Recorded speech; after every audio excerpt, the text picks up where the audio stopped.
What is up? The season is finally here. We've been sad and depressed and lonely and everything over the last however many months. What are we at? 9 months? That Eight sounds right. months? 8 months of off season, boring everything but football. And we finally get it tomorrow. Shane, I don't even know what your favorite team is anymore because you switch all the time. You're like you switch teams more than You underwear, I'm sh- sure. you should So know I don't because I I don't know. I made the official announcement. Well, yeah, but I can't keep up with it. It hasn't changed since then. It's the Jacksonville Jaguars. Jacksonville. So you're just a front runner. I see. That's Yeah, cool. we'll go with that. Um this guy used to be a Baker Mayfield fan. I mean, Still am a Baker taste Mayfield fan. taste isn't very good. So we are here tonight to answer questions, talk football. It doesn't matter what it is. We are just excited, and we wanted to have a kickoff party live stream. Um, Yeah. Answering questions. If you got start sits or if you have links to teams that you want reviewed, you can drop those in our DMs or Twitter, whatever, and we can bring them up and take a look and talk about your roster. Or just your starting lineup, whatever that is. Kraig is going to be joining us here in a little bit. Everybody loves a little bit of RotoHeat Kraig Oh and yeah. his gift game over there on Twitter. So we are just excited to be back. We figured, it'll take a little bit of time to get the crowd rolling in. I've never done a Saturday night 9:30 live stream before, so I I don't don't know think I how have that'll either. go. But hey, our boy Albert. Albert is here all the time chilling in the live streams. We appreciate you, Albert. We got Jeezy ACG saying front runner gang gang. Um, Go shameless plug. Go check out my last episode of Red Zone Redemption. He was the guest. We talked his charity tournament and Paulie's playoff a little bit. So nice. Yes, definitely make sure you check that out. Shane does a great job with the Red Zone Redemption, has great guests on there. So here we go. It's starting off. First wow, question is coming in obviously hot. targeting, flag on the play. Um, see, the post is supposed to have some instructions on how to make sure your name shows up when it comes from Facebook. So I'm not 100% sure who this is, but how are we feeling about Justin Fields tomorrow? I mean, I wish I would have got my new lens already, but I haven't, so you could see how I feel about Justin Fields every day. You can kind of see the picture here, the Yeah. signed picture. I got to figure out how to move my finger to make it look right. Here, we got one over here that is signed, and this whole thing here, I got to figure out how to do it. It's weird when you're doing this, right? Yeah. All those cards are just the Fields cards. I am over invested. I feel good. I feel like we are turning a corner in Chicago, and the Bears are going to be. They were competitive, even though they only had 3 wins last year. They were competitive in most of their games, but I Yeah. feel like we're going to get more into the 8-9 win range and be very competitive. See a whole different offense. I mean, people forget that this offense, for a 5-week stretch in the middle of the season last year, led the league in scoring with over 30 points per game for a 5-week stretch. And that was with, Darnell Mooney is the number one, with And Mooney was hurt Mustafa is the too. center. He got hurt and then they went down. Yeah. So he was good during that 5-game stretch, and then he got hurt. The offense took a dip because our number one receiver was Equinemius St. Brown or Dante Pettis, however you want to look at it. So, and that awful offensive line. So I'm feeling good. I'm excited. I can't wait to see how they look. Obviously, as we've seen on Thursday, there's going to be sloppy play tomorrow. We're going to see a lot of sloppy play. That first game, and we know starters don't play a whole lot in the preseason anymore. My guy Joey, I know he feels good about Fields tomorrow. Marco from the future. I love when Marco. Marco comes in here. I do too. I wish he would just come on the show and tell everybody the right answer instead of Yeah, making right? us guess. Because if you've watched any of our shows in the past, you know we don't know half of what we think we know. No. We just don't. Look at Thursday night again. You don't know. You never know. Sorry to hear about his Bears down ailment. Thoughts and prayers. Hey, you know what? I am not front runner gang. I have been a Chicago everything fan since I was little. I dealt with the enormous success of the Bulls in the 90s and then the enormous disappointment since up until 2016, the enormous disappointment from the Chicago Cubs. And other than 2006, because I'm not old enough to remember the Super Bowl shuffle, I've been dealing with it my whole life, so I'm used to it. We stick with them because, man, the payoff. I'll tell you what, the payoff when the Cubs won. Beautiful. Oh, that was awesome. Castillo. Should I add Breece Hall, who was dropped and stash him? Yes. Yes, 100%. Yes. You should. Yes. Very easy. Cam Akers, one of my favorite plays of the year. I think he is going to be a huge value. I feel like he has top 12 upside at the running back position this year. He finished the second half of last season as the RB4. And if Cooper Kupp's not there, I mean, it's Akers and it's Higbee. And then you hope a receiver steps up, whether it's Van Jefferson or I feel like a lot of people are jumping Van Jefferson and going straight to Puka Nacua, when I think Van Jefferson's going to be a lot more serviceable than people expect. Yeah, it's just is anybody going to step up enough to really help Stafford move that offense? That's the big question for me. Okay, we got to pause here. We got to pause. Boom! Look at this. Oh my God, Kraig! You should have told me. I would have wore my fancy shirt from the Fantasy Expo if I would have known.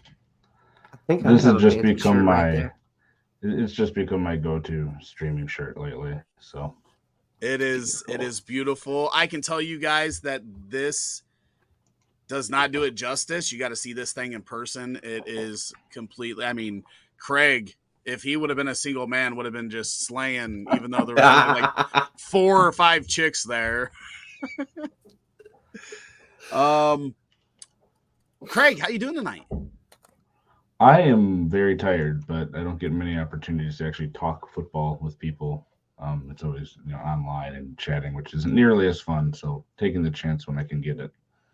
I love it. We love that you joined us. I was so happy when you said you were going to try.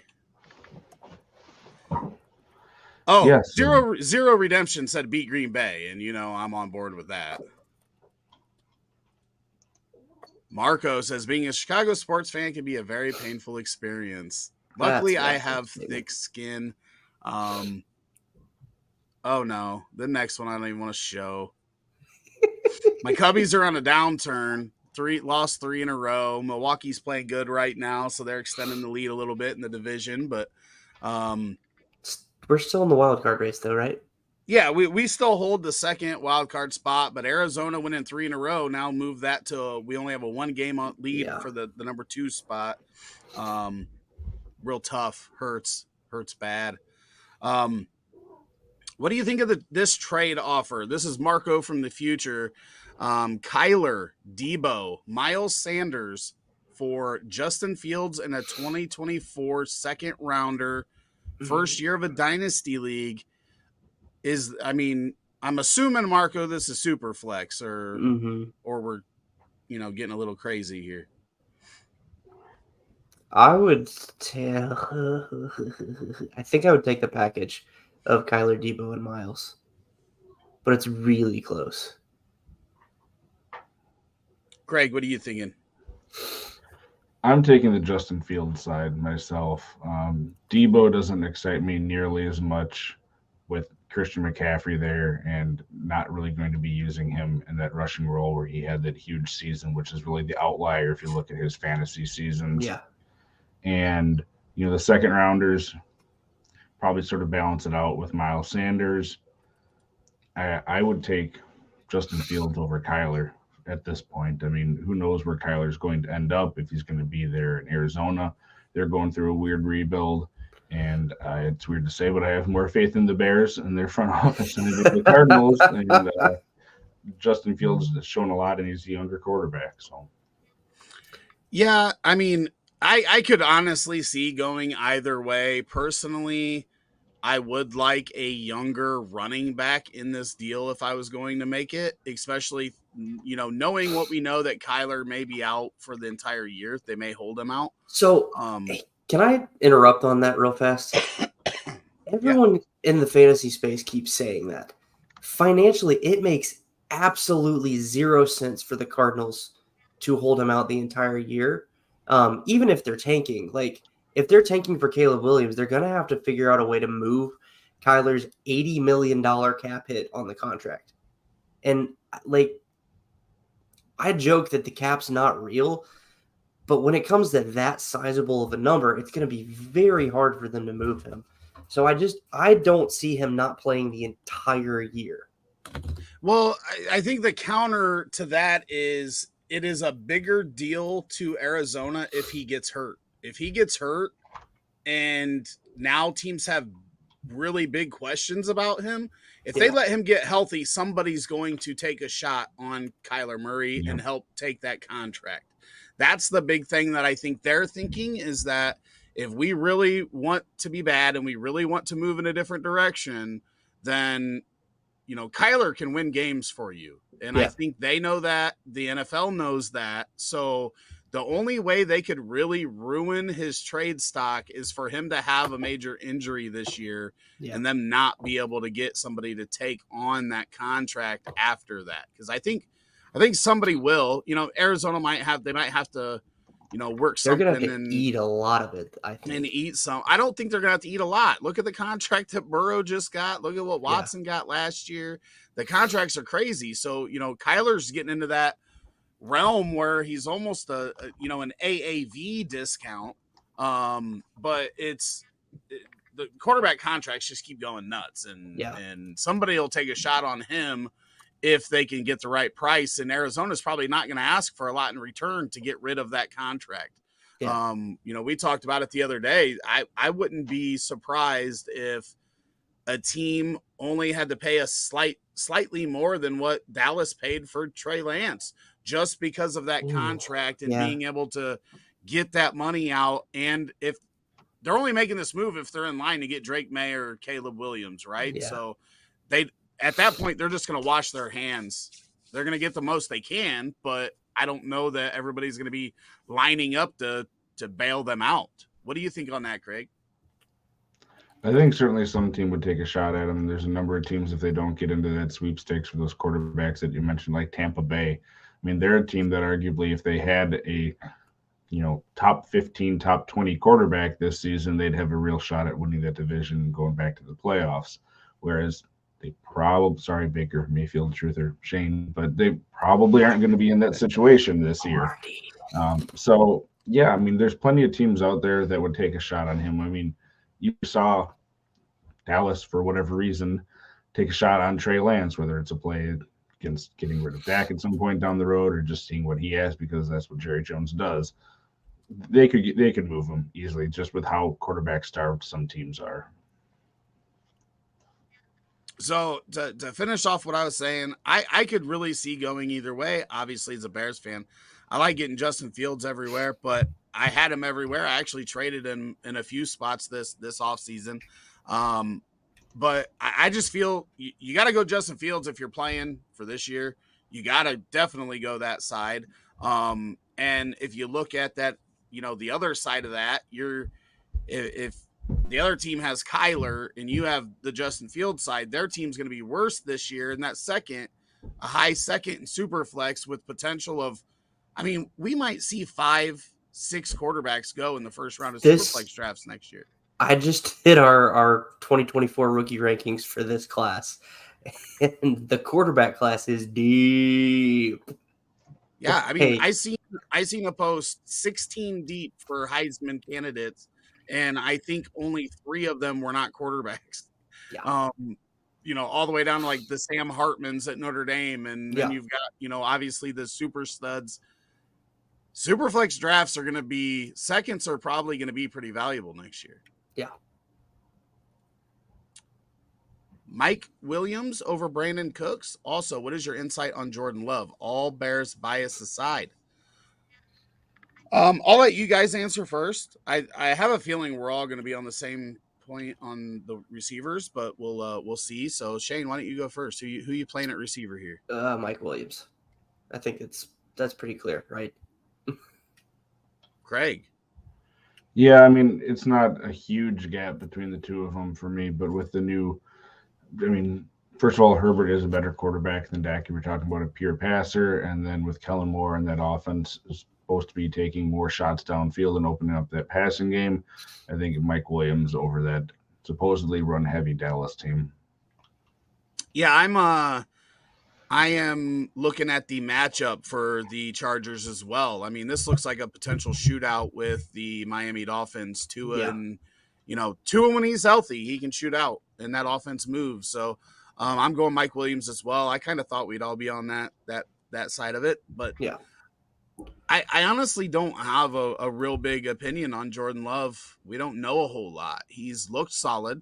I will say that. I don't necessarily think he's going to be bad, but just how good is he going to be?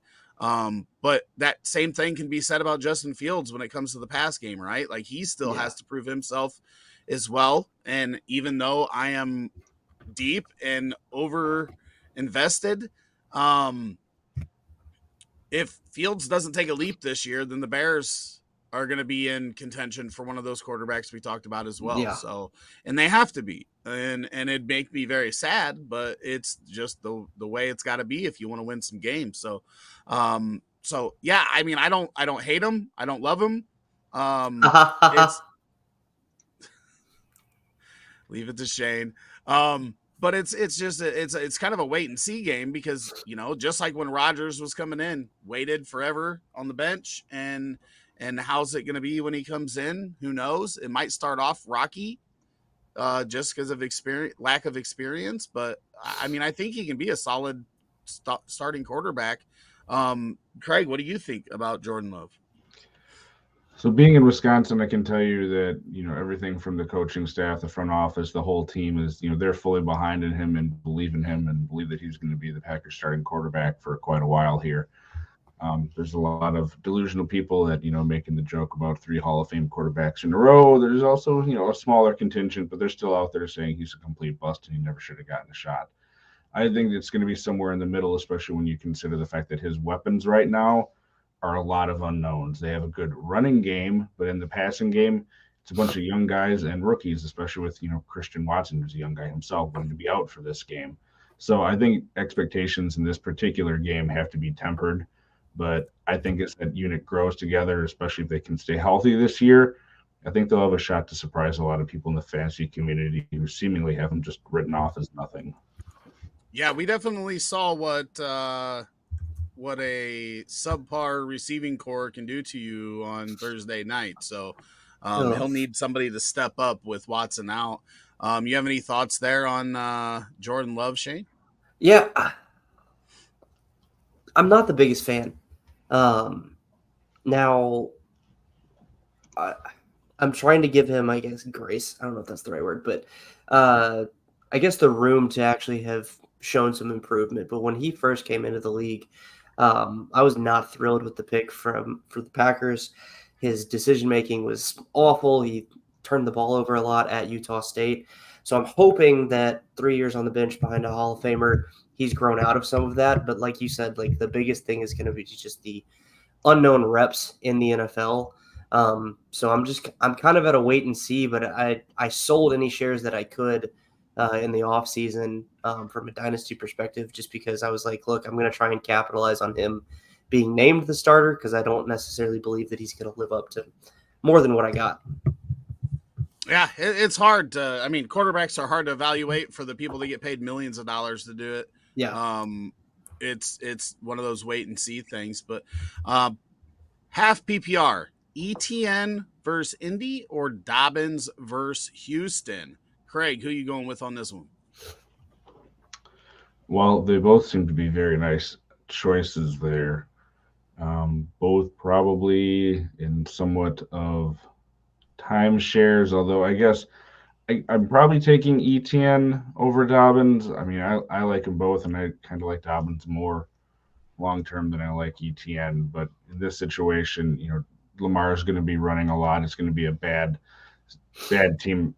Houston is still worse than Indianapolis when you look at their defenses, and I think that's going to matter here, where there's a bigger chance for an earlier blowout against Houston than there is Indianapolis.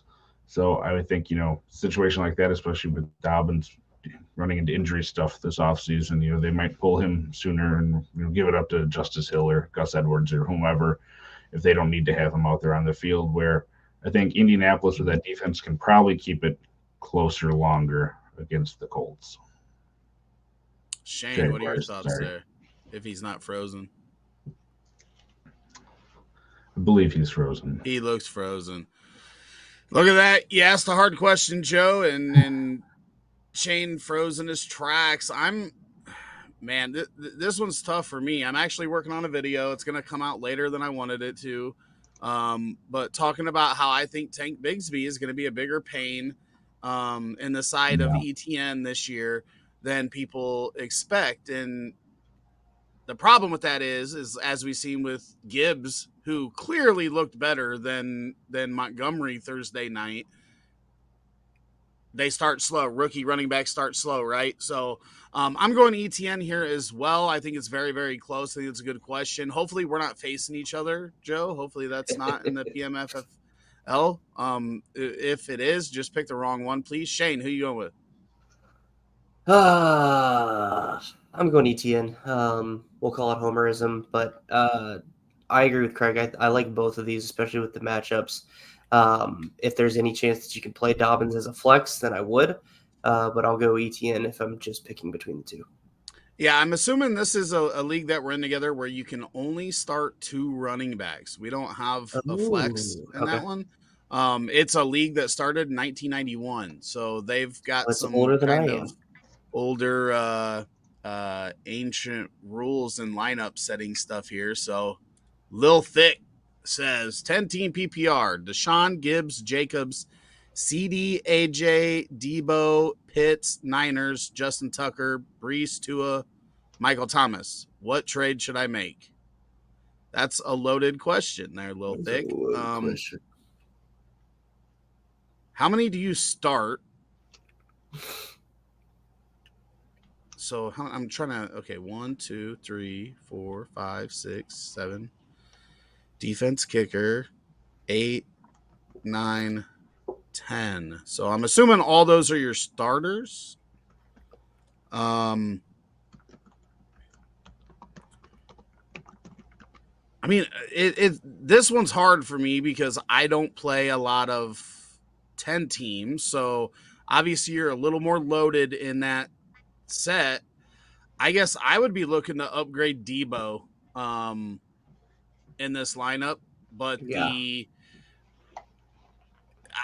without seeing the league and like where you stand, like I like his upside that he can help you. He can score 30 points on a given week, but there's probably going to be a lot of weeks that don't really help you in this format. But I mean, I don't know how you go about that. If it's it looks super flex as well. You got Deshaun and Tua both on there. Okay, he says Brees and on is bench. So Tucker is the starting lineup. Then he's got Brees, Tua, and Michael Thomas on the bench. I'm starting Michael Thomas over Debo. Yeah. We were just talking about this on Twitter earlier. I mean, Michael Thomas is healthy. You start him, in my opinion.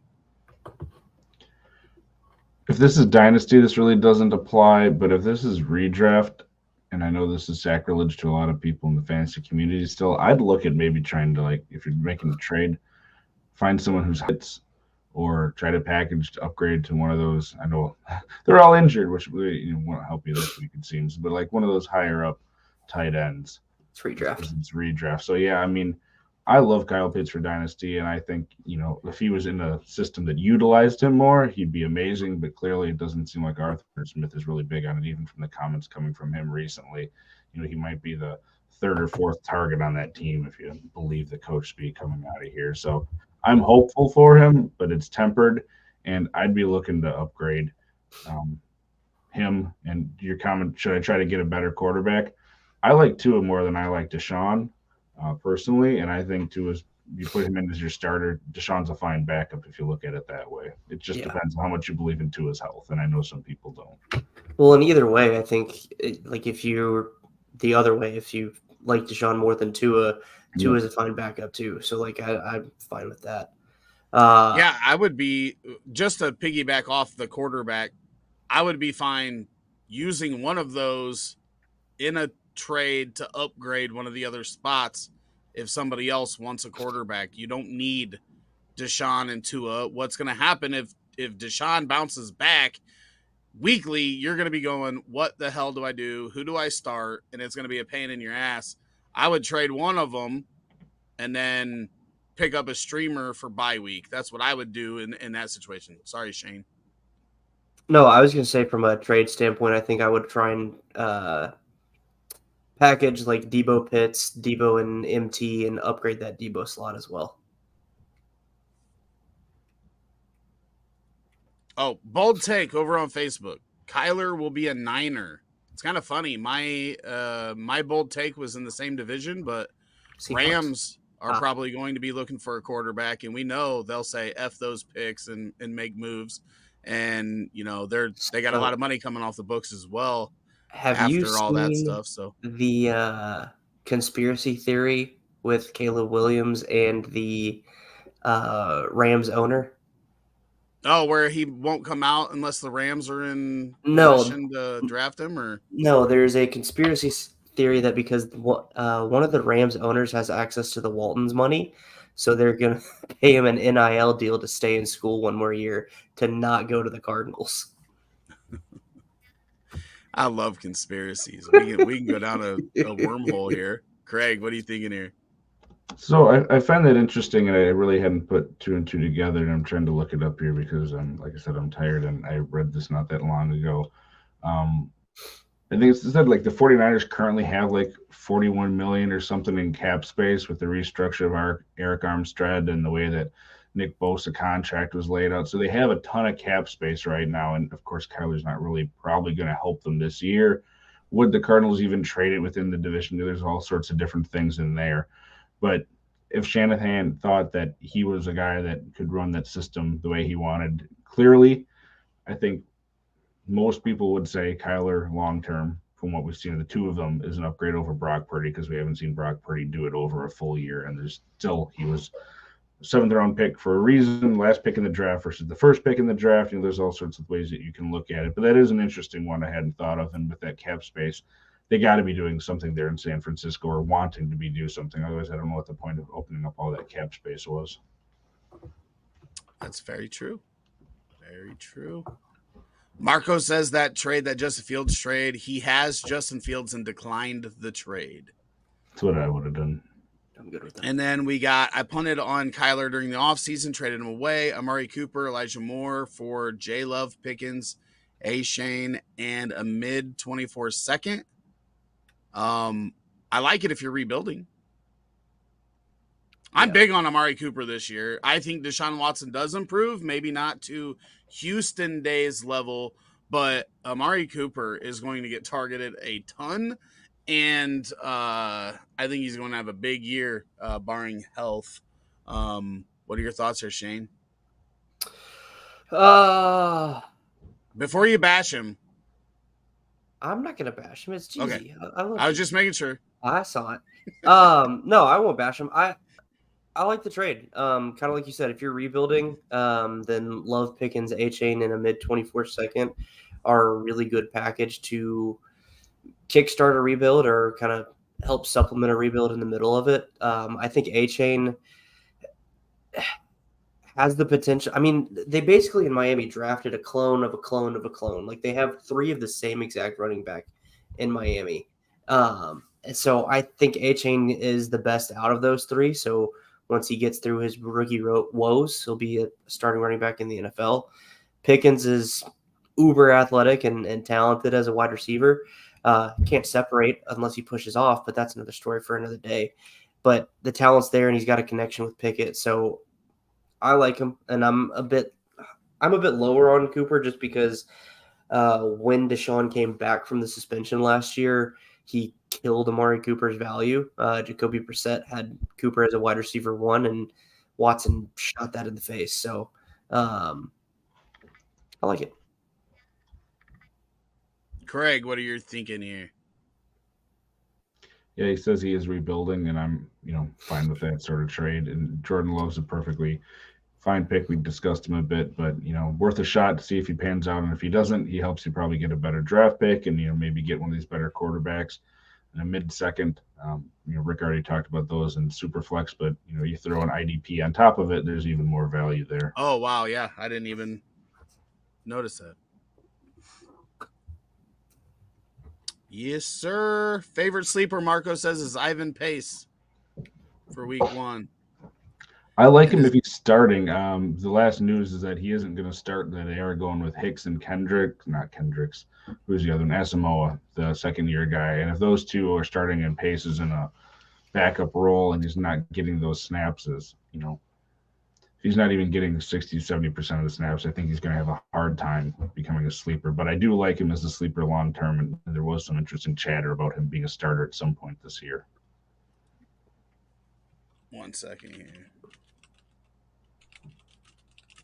He's one of those guys that never should have gone undrafted, but we see that every once in a while. Don't know if you guys saw it, but Kentre Miller is not expected to play. Yep, I did see that. Yep. And bust of the week is already Kadarius Phony Baloney. Hard to beat, 10 drops on 8 targets. Too bad you didn't come on and tell everybody before, Marco from the future. Okay, he said that is against Mitch. Reese was on the bench. Let me catch up here. We got quite a few in here. Okay, Rick, there was we got part of a question back there. I don't know if you guys answered this beforehand, but are you guys? I think we are, but doing the sit start stream tomorrow morning. Yes. We are going to start tomorrow at 9 a.m. and we will be going until kickoff. Boom. Okay, so we got James Cook, Deion Jackson, Rodriguez, Singletary, or Zamir White. Start 1. I think you gotta go Cook, right? Yeah, I would go Cook. 100%. Yeah, we don't know what they're gonna do there. Indianapolis says they're gonna ride the hot hand. And is Zach Moss gonna play tomorrow? I know he was improving, and it looked like he might, but I haven't seen anything recently. But either way, I'm going He was Cook. Downgraded to doubtful 9 hours ago. Yeah, so I'm still going Cook, but Alex Smith. Wonder if this is the Alex Smith that I know. Pick 2, PPR. James Conner, Najee Harris, Kenneth Walker. Shane, I'm going to let you go first on this one. Oh, you're a jerk. I'm going to go James Conner and Najee Harris. I am super high on Najee this year. Kraig, who you got? I'm going the same ones. They both should be, the workhorses in there. I know there's a whole lot of chatter about Jaylen Warren being, he's better than Najee Harris, and he's going to take over. I don't see it myself. I've been known to be wrong before, but Tomlin is one of those guys that throughout his tenure there in Pittsburgh uses one running back for the vast majority. And if you look at Najee Harris compared to Jaylen Warren, if it's a close game, in those goal situations and third downs and stuff like that, Najee Harris is still out there over Jaylen Warren when it comes down to those, at least last year, those important plays of the game. And I don't see Jaylen Warren supplanting him. So I'm going to the 2 workhorses where Kenneth Walker and Charbonnet, there could be much more of a split there. It's funny because Kenneth Walker's in the same segment with Travis Etienne for me, where their rookie counterparts could take some work from them. But I'm with you guys. Connor is the only guy in Arizona, right? I mean, I don't think anybody thinks Keontae Ingram is going to take a bunch of touches away from James Conner, and he catches the ball, and they're going to be behind, so that's an opportunity for a bunch of dump offs. So Connor's in there for me. Najee, we know he can get targeted a bunch. Same thing there. I'm taking those two. And then, talking about Jaylen Warren, like I want to see it before I worry about it, right? Like we hear rumors every offseason about this guy going to take touches from this guy, and we just don't know. I'm going to wait to see it. So I'm going Connor and Najee as well. Okay, Jazz says, didn't get a notification ahead of time. Used to. Hit that bell. You got to make sure that bell's on. Make sure your notifications are set up right. What wide receiver can I get for Michael Thomas and Debo? Also, should I push for Hurts for stack with AJ? I mean, before you can include Michael Thomas into a trade, he's got to play a couple weeks, and people got to see him do it because people are really low on him right now. His on Price Picks, his over under was like 41 yards, which is criminally low for Michael Thomas. He beat it in every game that he played last year, even though that was only like 3. But I think before you're going to get real value on Michael Thomas, you're going to have to wait a couple weeks to include him in a trade, or you're not going to get real value for him. Do you guys agree with that? Yeah. Yeah. I know I suggested trading Thomas, but I would wait to get the value on him. And then in regards to 1 QB, I wouldn't overpay to get Hurts just to stack him with AJ. Like you don't have to have a top end quarterback. You got 2 good quarterbacks already. I would just use one of those guys to pair up with if you make a trade with Michael Thomas and Debo or something to get it above. But I wouldn't be pushing to buy a bigger quarterback unless you could pair those two and they do it, but it's not something that you have to do. How's it going? Need help, please. P. Ryan, AJ Dillon, or Charbonnet, half point PPR. I'm probably going AJ Dillon here just because I know he's going to get work. And we don't know with the other two, especially with McLaughlin and Denver getting hyped up and supposedly being involved, and Javonte and all that. I'm probably going to AJ Dillon here to start off the season. I want it to be Charbonnet really bad, but Kraig, who you going with here? Yeah, I mean, AJ Dillon's the safe play. I do like P. Ryan. If you look into his story about why he sort of went to Denver, he had to talk with Sean Payton. Sean Payton said, hey, go back and look at those teams that I coached in New Orleans, how I use the running backs. I'm going to be using more than one of them, and you're going to get playing time, and you're going to have your shots. So with Javonte coming back, I don't think there's any belief that they're going to use him sort of as a workhorse. They got to use him in coming off of that injury. It's a surprise that he's even playing at all. So I think P. Ryan, I'd probably take a shot at him myself, but if you want the safe play, I mean, AJ Dillon, you sort of know the role, and they're going to be running the ball a lot, I think, and what'll probably be a relatively low-scoring game. So Dillon's safer, but I'd go P. Ryan. Shane, what are you doing? I think I'm going Charbonnet, actually. We really helped you. Just because correct me if I'm wrong here, Walker is still dealing with an injury. Charbonnet got cleared. Now, I could have that completely backwards, so if that's the case, ignore what I'm saying. But I'm pretty sure Charbonnet is completely cleared. Walker's still kind of dealing with an injury, so I'm going to go Charbonnet here, but yeah. Sorry, Kid Kobe. We did not clarify anything for you. At we all. Probably made it more difficult. Going to try to catch the pregame to Pete Walker, or should I just start Charbonnet or Akers? I'm starting Akers. Out of these 3, I'm starting Akers. I'm way higher. I will admit this. I'm way higher than everybody on Cam Akers, but I'm starting Akers here. What do you guys say? Akers. No, I'm starting Akers as well. Cool. I'm glad I'm not alone. Mark Andrews is not expected to play. Yep. That sucks. Have him and Scott Fishbowl. Isaiah Likely, go get him. Moss is out. I might already have Likely. I don't remember if I did or not, but I have Likely in a lot of spots. Moss downgraded to doubtful. Moss is out. Out-ish. Thumbs up. We got there. Trey says Burrow or Herbert week 1 somehow got both. I'm going Herbert just because Burrow, the injury, and we already talked. I think Miami Chargers shootout. Shane, you say Herbert too? Yeah, I say Herbert too. Cleveland's defense is pretty solid. Yeah, I'm going Herbert too. And I got a similar problem in a Superflex league that Rick had started up where I have Burrow, Herbert, and Justin Fields. And I get to pick 2 of the 3. Lord. So, yeah. No. Justin Fields is the number 1. Herbert, the number 2 this week. Javonte Williams for Mike Evans, half PPR. Would you accept this trade? I have Bijan and Ramondre at running back. Kraig, we'll let you go first here. I'd want to know what you have at wide receiver and also if this is dynasty or not. In dynasty, I would consider it because I don't think you can have too many good running backs. And I think, Mike Evans is still probably going to be good for a few years, but it seems like there's some unclear future ahead of him. And he's probably one of those quarterbacks that one of those wide receivers that's relatively quarterback proof. But if you're going for a younger team and you want a third solid running back, I'd consider it, yeah. Redraft, I wouldn't do it.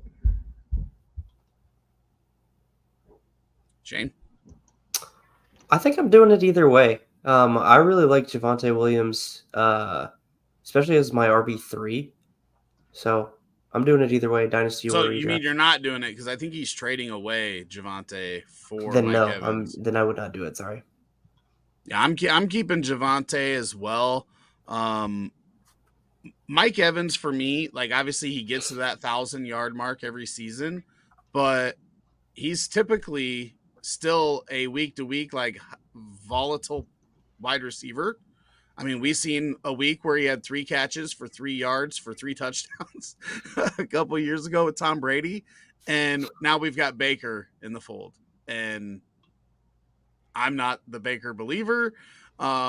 So I feel like the touchdown equity is going to be lower with Evans than it normally is. So you're going to be dealing with the volatile style of just him as a receiver and less touchdown upside. I'm going with Javonte, and especially as a third. And so notifications are flying in tonight, man. Ramondre Stevenson expected to play with his illness. And then I think we did talk about Kendre Miller, right? Being out most likely. Yeah.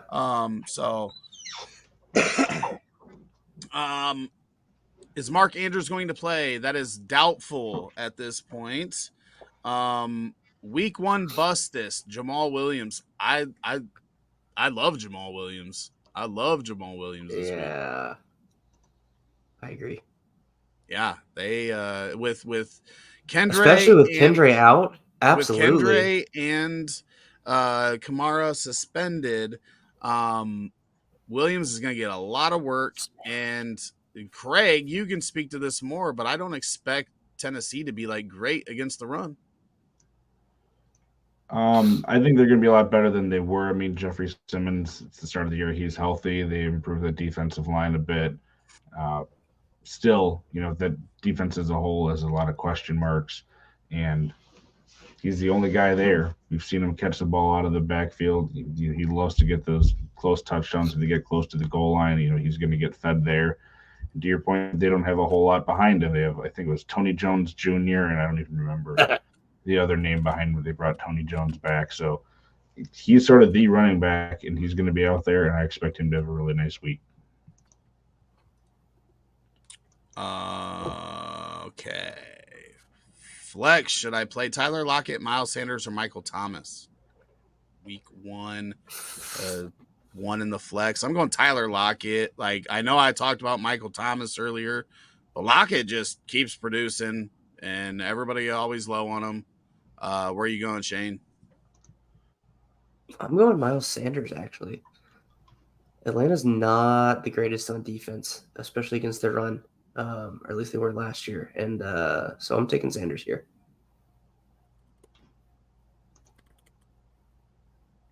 Kraig.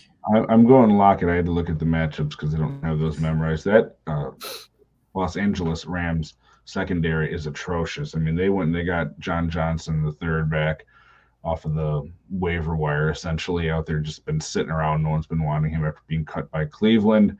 Got Jordan Fuller, so they got some safeties. But if you go look at who they have for cornerbacks, it is a who's who of retreads and just young late round draft picks that haven't shown anything. And if Geno is going to continue what he did last year, I think Seattle's going to be easily throwing the ball against that secondary. Who's going to be tight end 1 this week? Shane. Tyler Higbee. Kraig. I have absolutely no idea. Someone who's actually healthy, which will narrow it down a bit for you. It sounds like Kittle's going to play. I'll go with Kittle. I'm going to go. I mean, I think it sounds like Darren Waller is going to play. So I'm going to go with Darren Waller. I hope it's him. Me too, because I have him everywhere. That's why I pick it up. Oh, yeah. Oh, wait. I'm going to change mine to Evan Ingram, actually. I love Evan Ingram this year, too. He's healthy. Deion Jackson, Pitts, Tank Dell, or Jalen Reed for my flex.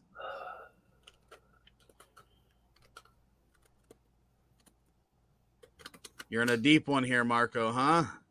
Well, I'm excluding Tank Dell if we want to talk this through with just how many different weird weapons they have there in Houston. Tank Dell's not it. Yeah, Tank Dell's not it for me either. Jalen Reed has an interest for me with Watson out. He's a slot guy. He's going to be there. But there's a bunch of young weird weapons. I guess it kind of comes down to Jackson or Pitts for me, and I guess because it's a running back and they likely have more touches out of the group, I'd probably go Deion Jackson. And I'm going Pitts. I'm probably going Deion Jackson as well. I would say that I feel like Pitts probably has more upside. Yeah. So if you're in one of those matches where you feel like you're behind and you need the upside, I would go Pitts. And then Jackson, if I feel like I'm in a good spot and want to just not get a goose egg. Oh, I thought he was saying Albert O at first, but he was replying to Albert. Yeah. Albert Okaboogaboogaboom. In Philly now. I mean, Hawkinson, has a Hawkinson has a good shot too. Yeah. Yeah.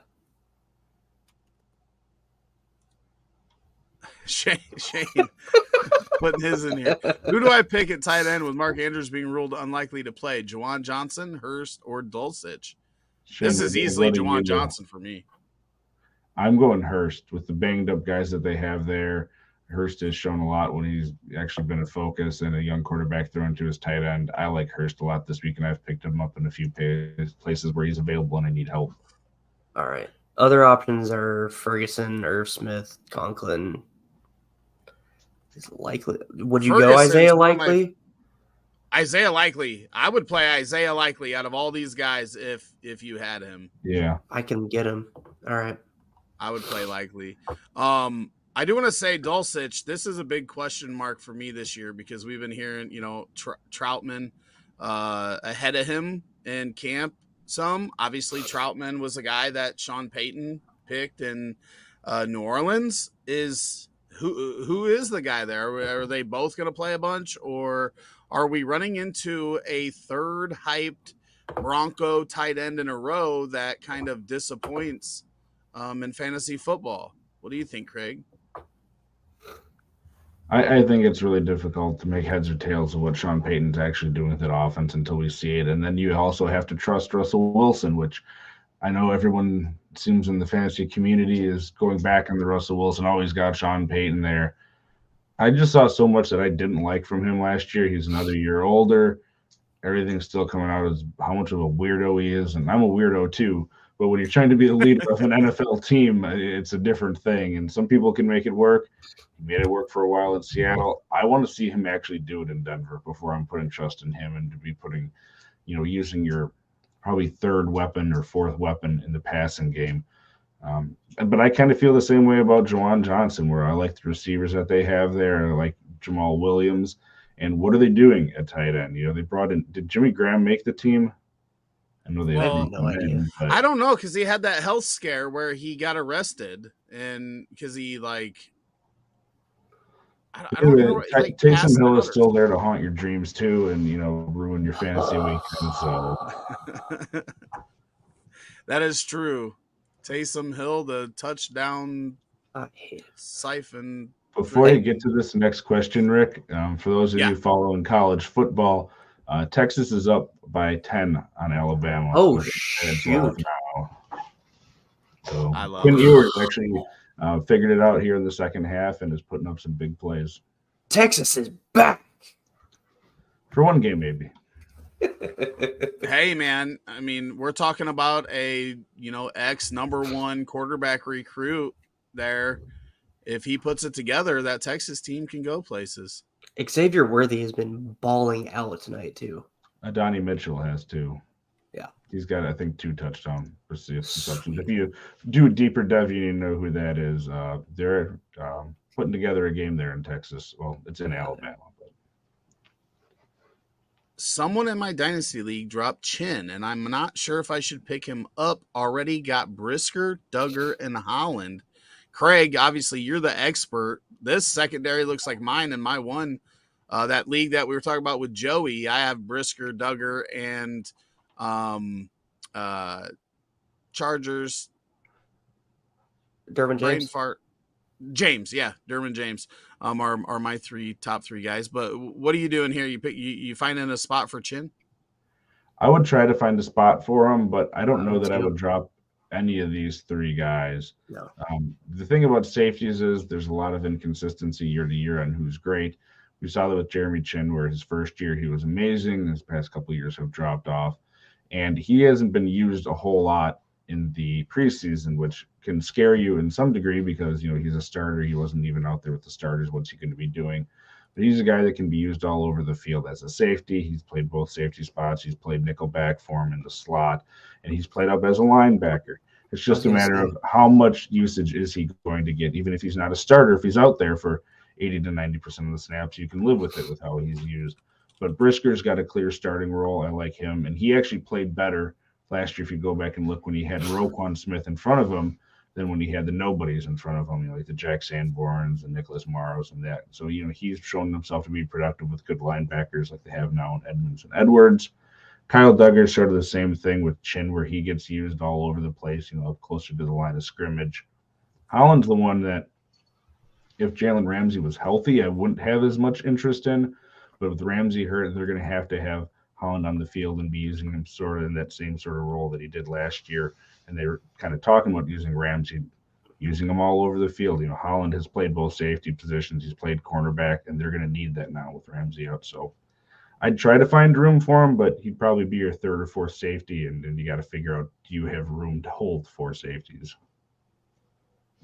Shane, you have any thoughts? Yeah, I was going to say it depends on what platform you're playing on, too, because I think on Sleeper, Chin has linebacker DB eligibility. So if you're weaker at linebacker, you maybe can slot him in there. And I love Jeremy Chin. So if he's dropped, I would definitely go and try and get him. I don't have any useful knowledge for you. Used. I mean, that's the problem with the new defensive coordinator. They haven't shown how they're going to use them, and we really don't know at this point. So going into week 1, it's a little bit anxiety creating. Yeah. If this is a start-sit question here, I'm not sure, or if this went to something that was above. But, I mean, Devontae Adams is in my top 10 for the week. You can see that over on RotoHeat. Kraig and I, we talked about this at the expo, I think. You were there with me when we were talking about it. I think people forget that Devontae Adams is going to get 13 targets a game. He is quarterback proof. Even if it's Jimmy Graham. I mean, we saw Stidham at the end of last year, and Adams put up big numbers. Adams is a must-start receiver. I love Calvin Ridley this year, but if it comes down to picking between these two, it's Adams every time for me. I think we're all on the same page there. Rick, I believe this was a part of the question above because I had to scroll back and look where he was talking about Javonte Williams from Mike Evans. And I was saying about those are his other receivers. I think those are the other two that he has. Oh, then I'm keeping redraft. If you already have Javonte Williams, then I'm definitely keeping him. If you were trying to get if you're trying to get Javonte Williams, the answer is Javonte. I feel the same way. Tennessee, #1 run defense. That must have been to I don't know if they're going to be good run defense. Full PPR, flex 2, Swift, Sharbs, Flowers, Elijah Moore, or Jalen Reed. Kraig. It's too late at night for me to figure out these things. This might be against what a lot of people think, but I one of them that I'm picking, I'm going Zay Flowers. There's been nothing but rave reviews and how Lamar Jackson loves him, how they're going to be opening up that offense. I know he's a rookie. He's explosive. He needs one touch to get the ball and take it to the house potentially. So I really like him. I'd probably go to one of the other running backs.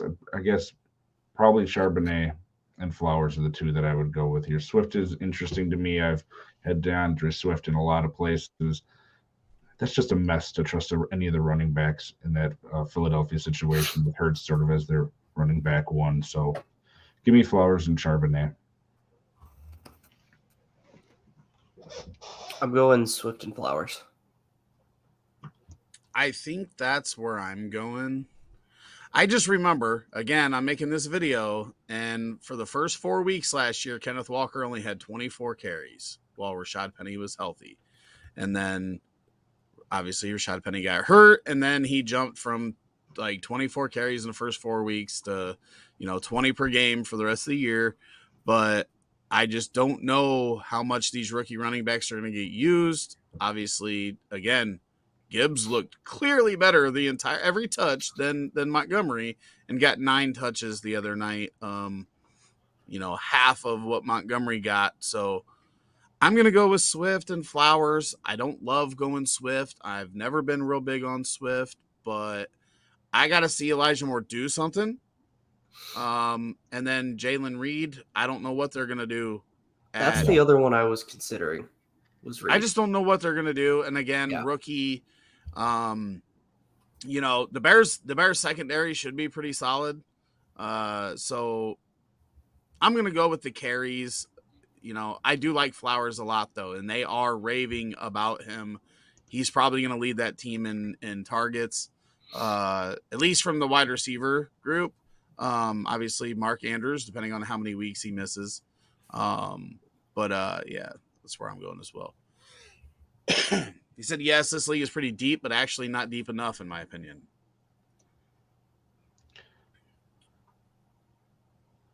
All right. Start 2 of those, you guys. I don't know. Kraig, I'll go first so you can sound smarter after.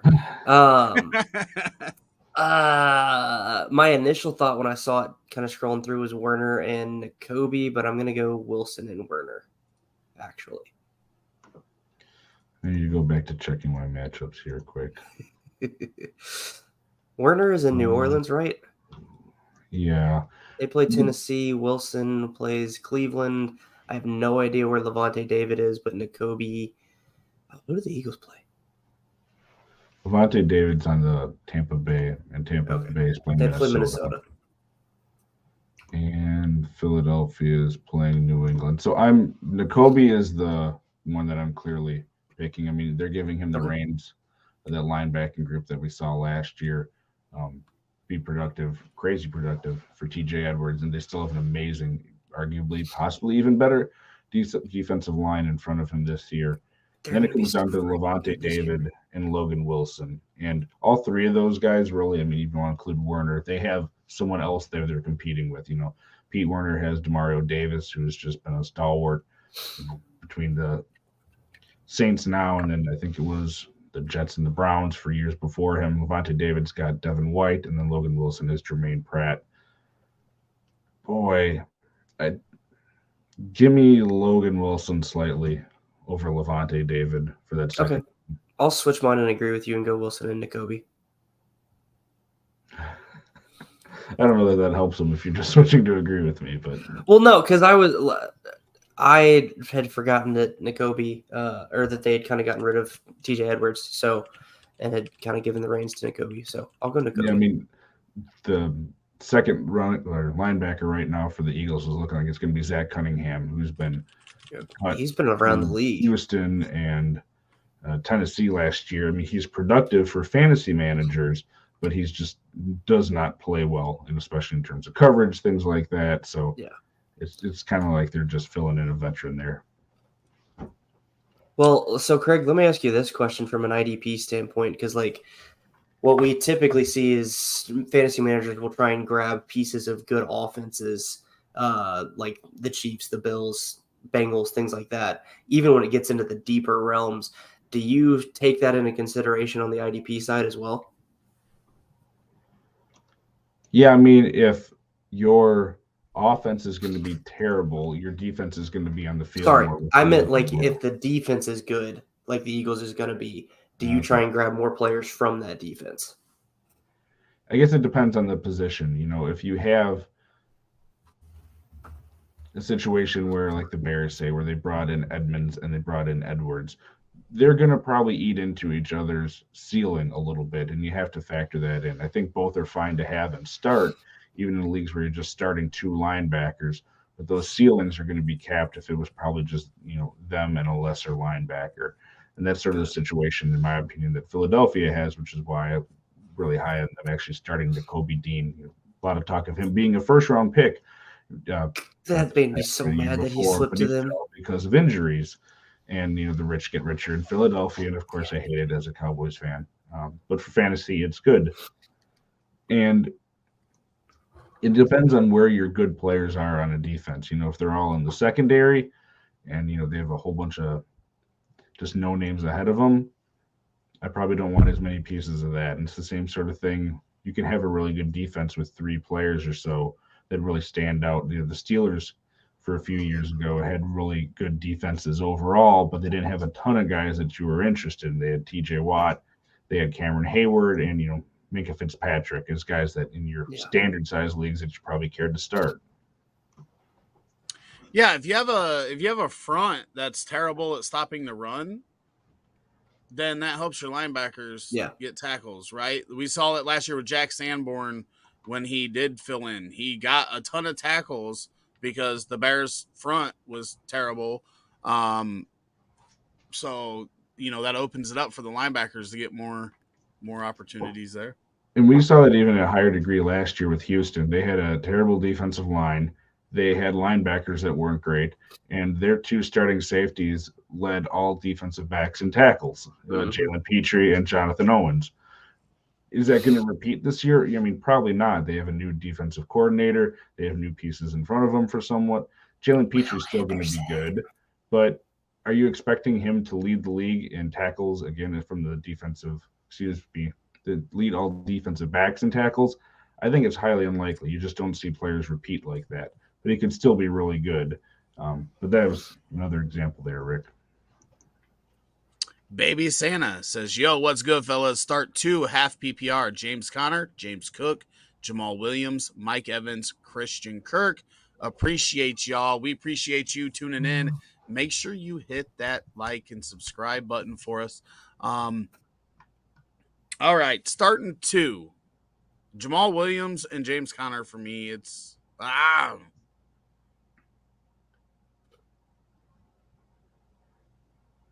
That's who I'm going with. James Conner and Jamal Williams. Kraig? I'm going Jamal Williams for sure. The second one, I'm going Mike Evans. Tampa Bay is going to have to throw the ball. I mean, their offensive line is not great, so I don't think that Rachaad White's going to have a huge game. And Mike Williams is one of those guys that's able to eat up a secondary like the Vikings, who just don't have great cornerbacks still. So, in what I think is them going to be having to keep up with the Vikings offense, give me Mike Evans and Jamal Williams. Guess that means it's to me. Let's see if you can mess it up and pick third and pick. I'm I'm going with James Cook and Christian Kirk. No, I'm not picking Christian Kirk. Christian Kirk's not in the equation for me. James Cook shouldn't be either.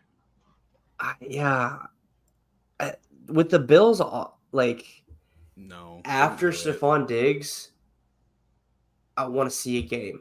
I want to see what James Cook does. I want to see what Dalton Kincaid does. I want to see what Gabe Davis does before I'm really comfortable starting any of them, I think. Jamal Williams is a given. Who does Arizona have? Arizona has the Commanders. Yeah, it's not a good matchup. Even without Chase Young? That defensive line, I mean, if you look at what they've done, Jonathan Allen's consistently had high tackle numbers with, 6 to 8 sacks. Deron Payne had a huge year last year. He's not going to repeat that. It was a contract year. He was going out to get the contract that he got. But Montez Sweat isn't a pushover in the rush department either. You got 3 out of 4 guys there and a bad Cardinals offensive line. It's going to be a rough day for that Cardinals offense. All right, Craig just talked me into it. Baby. Jamal Williams, Mike Evans. I mean, it could be dump offs. Yeah, I mean, I'm not going to argue against Mike Evans either, guys. But I just think James Conner is going to get a bunch of dump offs the whole year. They're going to be throwing a lot. PPR, Akers or Mike Williams, and where would Stevenson go with the stomach bug? Looks like he's good to go, so it looks like he's playing. So Stevenson would be my first out of these 3. Akers and then Mike Williams. That's where I would be at. Shane? I'd go Akers, Stevenson, Williams, I think. I'd go the same order as Shane. I think Zeke is going to eat into stuff more than people would like to think. I think Belichick's not done with his shenanigans at the running back position. And just with the stomach bug, they may put him on a snap count just to... Could be too, yeah. You said too late earlier, and Marco says too late. Amateurs. When you got 5 kids that wake you up for 2 hours in the middle of the night and then get you up at 5 in the morning, yeah, you're right. I'm an amateur these days. I'm obviously a pro at something. Giggity. Who at wide receiver 3? Michael Thomas, Sutton, Elijah Moore, or Flowers? I'm going Michael Thomas. Craig, you go first. Michael Thomas, and if you don't go him, it'd be Flowers. But I mean, I'm still going Thomas. That guy, when he's healthy, is still, I would say, one of the top 10 receivers in the league. So I'm going Zay Flowers. I'll just shake my head at you. What do you think of Zaven Collins this week at defensive end versus Judon? Well, Judon is the better player, certainly at this point. Zaven Collins is switching positions from a linebacker to an edge in a new defense. He's probably going to be out there quite a bit, as, again, we don't see a whole lot. We're not expecting, speaking for all of us, but I feel safe on this one, we're not expecting a lot from the Arizona offense in terms of actual NFL play this year. Judon going against the Eagles is a tougher matchup. So based on volume and opportunity, I guess I'm going to go Zaven Collins here, but it's a rough go with Zaven Collins. There's putting a lot of faith in him. Thoughts, Shane? I was going to say trust Craig. Okay, that works. Your thoughts on Adrian Amos? We're getting a lot of IDP stuff tonight. Your thoughts on Adrian Amos, which is good because tomorrow we will not be able to answer your IDP stuff, so you might as well get it in tonight. So we should probably keep this up on Saturday nights this season so people can get these questions answered. Craig is in the chat a lot on Sundays, though, answering those questions, those IDP questions. So your thoughts on Adrian Amos? Craig, we're leaning on you again. Well, dynasty-wise, I'm not huge on him. The Packers let him go, and he went to the Jets. He is of course he did. 39. He's 39. Geez, 30 years old. 39 would be amazing. I'm still playing safe. Dynasty-wise, I'm not huge on him, but I mean, he should be valuable still for the defense. He's going to be taking over what appears to be like that strong safety position. They gotten Chuck Clark for a late-round pick, and then he had gotten hurt. He's out for the year, so they went and signed Adrian Amos. He's shown himself to be viable, but you're probably more comfortable with him being a defensive back 3 or a low defensive back 2. Yeah, I wouldn't want to have to trust him week in and week out. Dynasty, 30 years old. I think he's like on a 1-year deal. I don't have a whole lot of faith in him dynasty wise. And this will be funny. And Shane, are we just saying trust Kraig again? I had no idea where he was, so from a dynasty perspective, I don't want to. Trust Kraig. This is great because Josh Custer's comment was up next, but then Taylor Meredith, who we are in a lot of leagues together, me, him, and Josh, just comes in with the old super chat to jump ahead of him, get his question answered. So Josh, I know you're in bed, but you're gonna have to wait if you want an answer because Taylor wants to know: do I start London, Rachaad White, and Akers? We got to pick 2 of these. I can tell you Akers is in there for me. Yep. And then I want to go London so bad. Do it. That's what I'm doing. Kraig talked me out of Rachaad White. I'm going London. I mean, this is a guy that just off the bat from last year as a rookie had a 5%, target share. I don't expect that to change a whole lot. They did add some wide receivers to that group, but I do like Matt Collins as a sleeper for this year. I mean, he was on our waiver wire video 11 times last year because nobody picked him up and he just kept producing. But I'm going to go Akers in London. Same. Ditto. Hey, 3 for 3. Look that. We helped Taylor out. Good. Paying customers. We like to help them out. Would have been funny if we all went a different combo. If I was like Akers London and then you were like White London and then he was like White Akers. And it's like, oh, now we're back where that guy was earlier. That's funny too because the other thing that's funny is that, Josh was up next with this question, but then Taylor's was right in the wing. So he literally did just jump him because he had already asked it in the chat. All right, fellas. Mike Evans, Drake London, Mike Williams, or Van Jefferson this week. He needs 1 in PPR. Van Jefferson is not an option with the other 3 that you got. Yeah, I was going to say he is an option, just not with the other 3 here. Yeah. I'm going Mike Williams. Oh. I'm going Mike Williams simply based off of quarterback trust. Yes, you guys have made fun of it all show. I love Baker Mayfield. But even I have come to the point where I admit, if he's not in a perfect situation, I don't know if he's going to be good enough to produce from a fantasy perspective consistently. So that knocks Evans down for me. London, while I love Desmond Ridder, it's kind of the same thing where we don't really know enough about him to, I think, really trust Drake London. And Mike Williams has Justin Herbert with Kellen Moore as the offensive coordinator. So for me, it's Mike Williams. Kraig, where you at? Mike Williams. And then he is so tired. He sounded so real about it. I agree with you.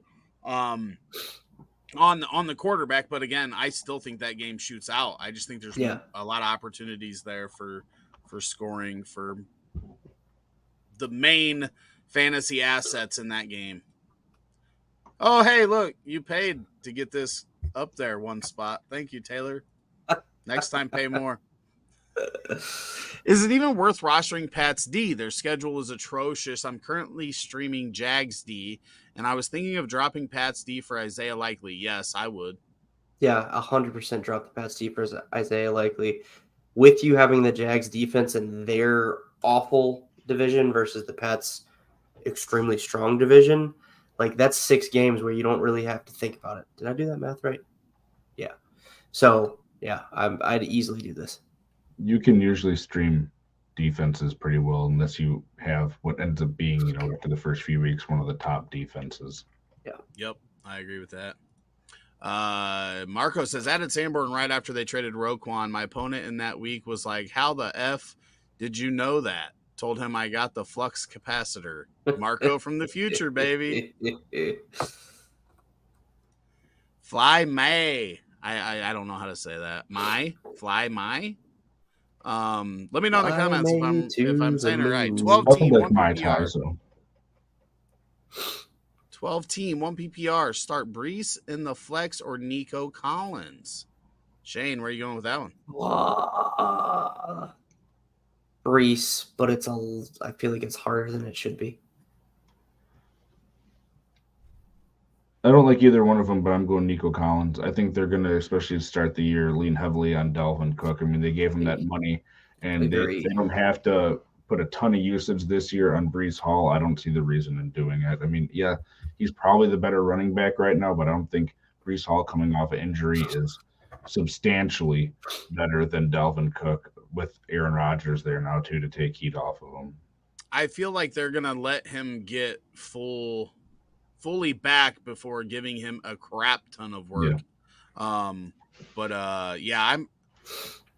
I'm going Nico here as well. I actually think Nico could have a pretty solid year. And it's not as much about talent as it is just about a lack of other options, right? Like we saw Chris Moore have some pretty good games for them last year just because they were getting beat and they were chucking it up. And we could see some of that out of Nico this year. Baby Santa said, thanks, guys. Subs, so I'll be back. Love it, love it, love it. We look forward to seeing you back in the chat. Beta. All these names, I just don't know. McLaurin or Pittman Jr.? Kraig. Well, I had to make sure it says McLaurin is likely to play now through his toe injury. So that, of course, makes it more difficult. I'd pay attention to that close to game time. Who did they say the Colts are playing? Is it Jags? Yeah. I'd probably roll with Terry McLaurin if he's out there. Shane. I'm going McLaurin too. Listen, I love Pittman this year. People have dropped him. I have a ton of him. That's coming up. I have a ton of Michael Pittman this year. This dude was wide receiver 20 last year. He was wide receiver 17 the year before with Wentz, with Matt Ryan, the other guy that got starts for them that sucked, Alinger, and Nick Foles. Those 4 guys all got multiple starts over the past 2 years. And he was a top 20 wide receiver. And somehow he dropped to wide receiver 39 in ADP this year because Anthony Richardson's going to be so bad. Bring him in. I'll take it. I don't even know that he's a downgrade over those guys. At least he can get out and make stuff happen. Yeah. But I'm going McLaurin. McLaurin was wide receiver 14 last year with Taylor Heineke, and if all the hype and grub about Sam Howell is true, which I wasn't big on Sam Howell, but everybody's been talking about. And you were wrong. I've been wrong before, and I'll admit it if I am. So have I. But McLaurin has a chance. McLaurin's a talent that can be top 8 this year at wide receiver. I mean, I just put out the short talking about it. Look, you just talked about the quarterbacks that Michael Pittman has had. Who's Terry McLaurin had? That's what I'm saying.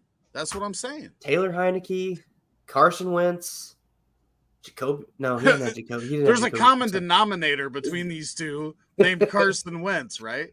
Who also sucks. Yeah. But yeah, Did you say who you were going with? Yeah, I'm going McLaurin. We're all because I am the conductor of the Sam Howell hype train. Have been for 2 years. Custer says, thanks, fellas. That's where I was leaning. Like that 50-plus over-under. I agree. I love that game. Nick Bosa, Burns, or Josh Sweat? This is all you, Kraig. If you got to sit one, you're sitting Josh Sweat. Brian Burns is supposed to be playing despite his contract issues. Bosa is going to be out there ready to rock with that contract. Nick Bosa is going to be hype as. Sweat's going to be the easiest sit for me. Yeah, I completely agree. Bosa and Burns are 2 of my highest roster IDP players. And with Burns traveling, I trust both of them very, very much. Yeah, I mean, if I would have read it, I knew it was IDP. If I would have thought about it, I definitely would have said Bosa. This dude is going to be hype AF tomorrow after getting that contract. And apparently they're saying he like is stronger than he's ever been, which is just not good for the terrifying for the league. Who's the best replacement for Andrews in PPR? Likely Okonkwo, Ferguson, or Kincaid? Likely is the easiest to trust out of him. He's done it before on that offense, and he's taken over Andrews' role. I'd probably rank it likely Kincaid, Okonkwo, Ferguson. I mean, I'm going likely, and then it would be Chig, and then Ferguson, Kincaid, like just together. I just don't ever know. Is Kincaid going to be used like Laporta was? Because Laporta looks like he could have one of the biggest tight end rookie seasons that we've seen. In line with the Pitts and the Ingrams and the. He's also got Gerald Everett. I would be very tempted to go Gerald Everett, actually. I'm going likely still. Too many other options there in Seattle for Gerald Everett to be a pick for me. He's in LA. You mean Chargers? Oh. Yeah, that's what I meant. The Chargers, the team that has Mike Williams and Quentin Johnson and Keenan Allen and Austin Eckler. Yep. I was thinking of them. I said the wrong team. Yeah, that's who he played for him for like a year before he got to the Chargers. So it's late. Craig's already admitted that he's sleepy. Fly My says, thank you guys, and it is pronounced my. Well, we hope to see you back here, Fly My. Hopefully I didn't butcher it bad enough to start that made you leave. Oh, that was what you just said. Yeah, I'm still going likely. I think likely would be a top 8 tight end if he was anywhere but Baltimore. Wow. Not anywhere, obviously. If he ran into Kittle or Kelsey, or I think he's that good. If he was a starting tight end, if he was in a position to be a starting tight end, he's really good with a team that uses him. Unlike Atlanta, where we're talking about Pitts here, Pitts or Tiberius Jefferson Hockenson. 0.5 PPR. It's Hockenson. Agreed. It's Hockenson. Rick, I got a question for you though. Going back to likely, I know you do, or at least you did do the DFS stuff a lot. It seems like Isaiah Likely is probably going to be quite a bit of chalk this week, because he's going to be cheap and you can fill him into the tight end position. Is that a situation where in the tournaments that you play, you'd look to pivot away from that and not just go with the cheap option, or you'd look to pivot elsewhere and take the cheap production where you think you can get it? Okay, before we get into that, we have one more question here that's on the board. Let's get Rock Out answered, and then I'm going to share my screen and we can actually go through and look a little bit at the DraftKings. And so Rock Out wants to know one flex full PPR: McLaurin, Ayuk, Javonte, JSN. Listen, you know what? I'm actually going to share my screen here. Let's go ahead and pull up RotoHeat. I want to show how high I am on Mr. Terry McLaurin. Let's see it. Well, Javonte's out of this because of the timeshare for me, and I'm taking JSN out for the same reason. He's coming off an injury. He's going to be that third wide receiver. I don't think they're going to have to play him a ton. So it's McLaurin or Ayuk, and McLaurin has shown better sustained production over time with worse quarterback play. So probably McLaurin for me. I'm going McLaurin. I trust. Oh God, this is way too hot takey for me. I trust Howell more than I trust Purdy, and I think that the Niners offense is going to want to, despite what they've said about kind of putting CMC in more of a timeshare and saving him. I still think they want to be run heavy because that's who Shanahan is at his core. So I'm going to go McLaurin. Yeah, I got him up there as my wide receiver 17 on the week. You can see all these rankings over at rotoheat.com, but I actually thought I had him. I might have moved him down. I might have had him up a little bit higher. I thought I had him close to top 12. Here's the real question. Where's Jahan Dotson on this list? Jahan Dotson? Yeah. 35. 35. Yeah, he's up there. Okay, I like that. Rick, I see you have right above him DJ Moore. And not calling you out as a Bears fan, but just because, again, something else that I saw today. Did you see the stats of DJ Moore going up against Jair Alexander that people were putting out there? I did not see those specific. I see that I froze. You guys can still hear me though, right? Correct. Yeah. Okay. Yeah, I did not see those specific stats. No.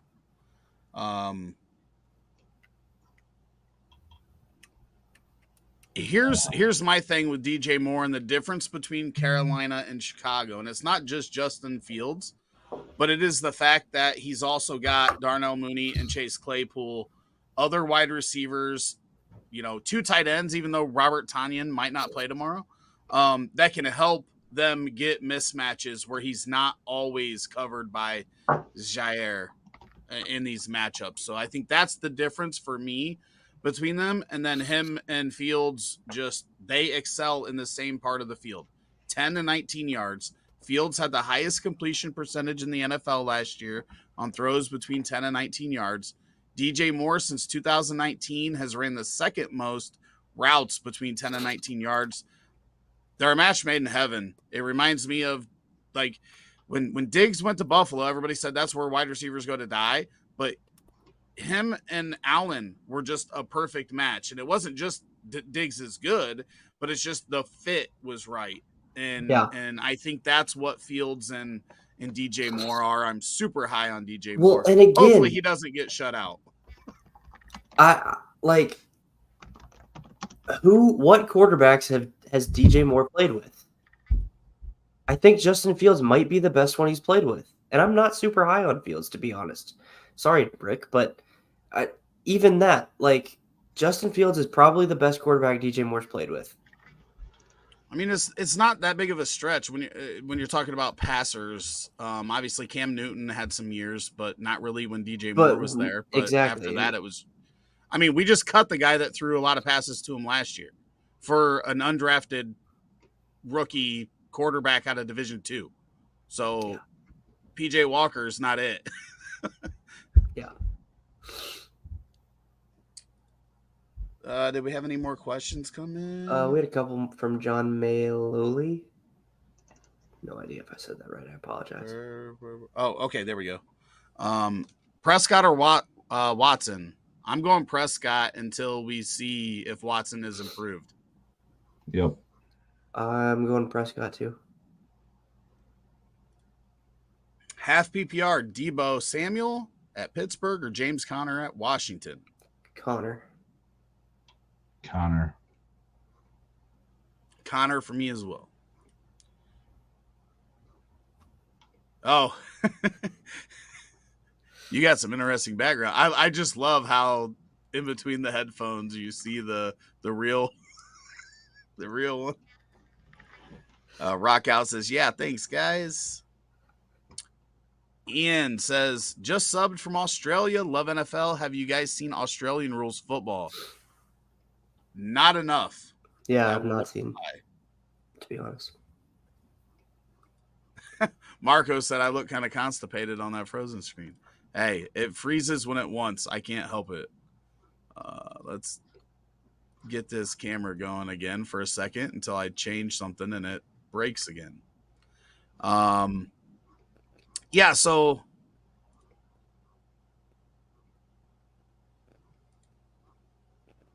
what is going on? Oh, Rockout just asked a very difficult question.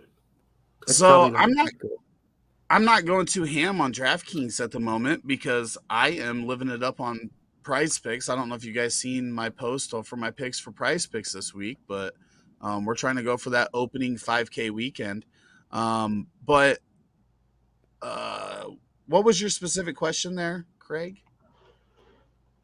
Just with Isaiah Likely, with him probably being chalk because he's cheap at the tight end position now and probably going to be easy to fit into these places. That's something you'd look to pivot away from Isaiah Likely, or you're going to take that seems to be cheap production at tight end and then use your money elsewhere. Okay, so we're just going to stay frozen since it keeps breaking whenever I use this share tab for some reason.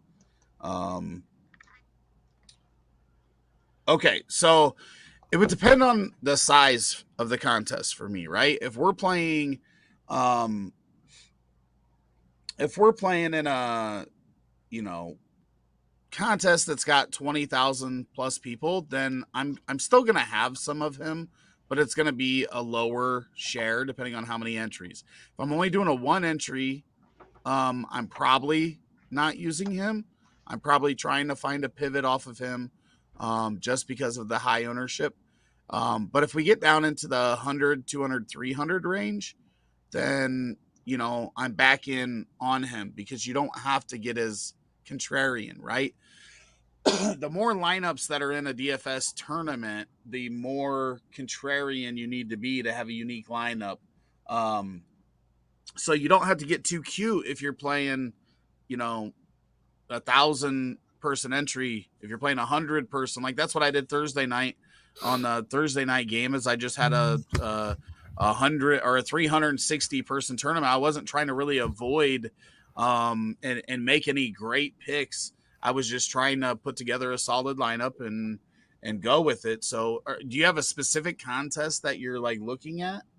No, I'm not even in a contest tomorrow. I was just thinking because, like, people are going to be rushing out there to get them in fantasy, but in fantasy, no one else is probably getting them in the same league that you're in. And I know it's different than DFS with those, something that I'd probably pivot to if I was playing to get a cheap tight end that is likely to see a lot of production or opportunity anyway.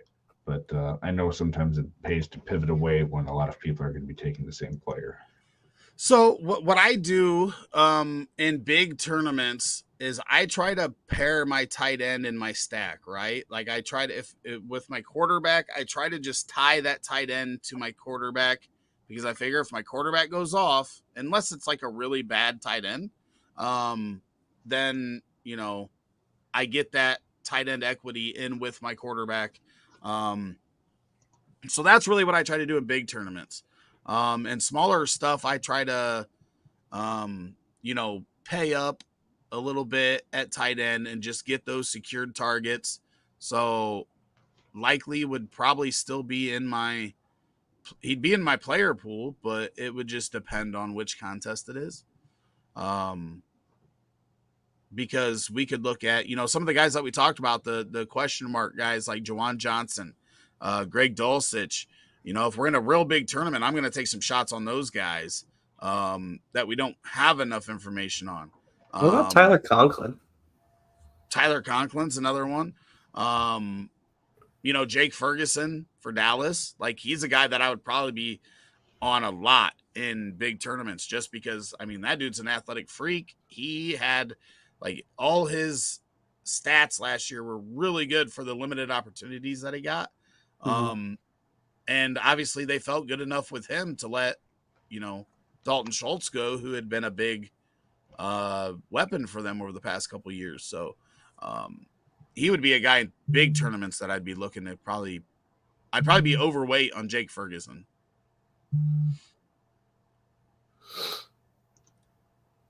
Look constipated. A-Rod or Howell with a good matchup versus Arizona? Kraig.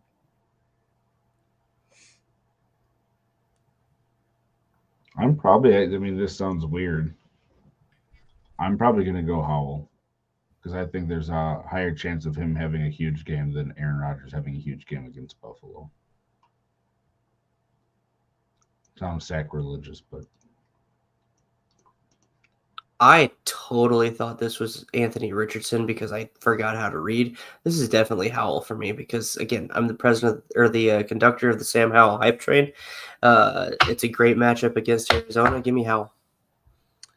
Yeah, this ain't 34-year-old Aaron Rodgers anymore, right? I've never been big on Howell, but probably going to Howell here as well. Here's the thing with Howell that not a lot of people talk about, I feel like. And it's why I'm higher on him. I don't want your quarterback talk because you're a Baker Mayfield fan and you rationalize it, and he's got rushing upside that people don't talk about. I don't disagree with that. If you look at the jump from his sophomore year to his junior year with his rushing production, his passing numbers stay around the same range, and his rushing significantly jumped in that year where he lost all his weapons. So he's got the ability to give you a little bit of a rushing floor. That was all I was going to say. And Baker Mayfield doesn't have that, so suck it. Okay, we got Nav S here. Lockett, DJ Moore, Kirk on the flex. Who you going with? DJ Moore. DJ Moore. And it's funny that you brought that up, Rick, because actually I knew I wasn't completely crazy on this. I was trying to find. Oh, did you find the stat? So DJ Moore has had 2 games against the Packers, and of course he isn't just against Jair Alexander in these games, but please tell me it's good. 1 game he had 11 targets, 9 catches, 120 yards, and that was where is this? That was 2019, and then in 2020. DJ Moore had 8 targets, 6 catches, 131 yards. I totally thought you were going to tell me he had like 30 yards average. Oh, no. It was great stats. That's why I was bringing it up, because I saw that. I'm like, yeah, could be in line for another big game against him here. So, anyway. You know, I'm going DJ Moore. I had him, 16 on my rankings, right ahead of Terry McLaurin at wide receiver. I'm going DJ Moore here. I do like Lockett. I do like Lockett a lot, and I do like Kirk. I wouldn't say I like Kirk a lot. I think Calvin Ridley kind of really puts a damper in Kirk's swagger. And Evan Ingram after we saw him come on second half of last season. Brian Robinson or James Cook in a PPR. Craig Wayne wants to know. I'm going Brian Robinson. Yeah, I am too. Me too. He at least has a clear defined role, and they've talked him up a lot too. And I think he's going to get the bulk of the carries, where Antonio Gibson, he might get those catches. James Cook, it could be the same thing, but I still have a hard time believing that Buffalo's just going to go run heavy.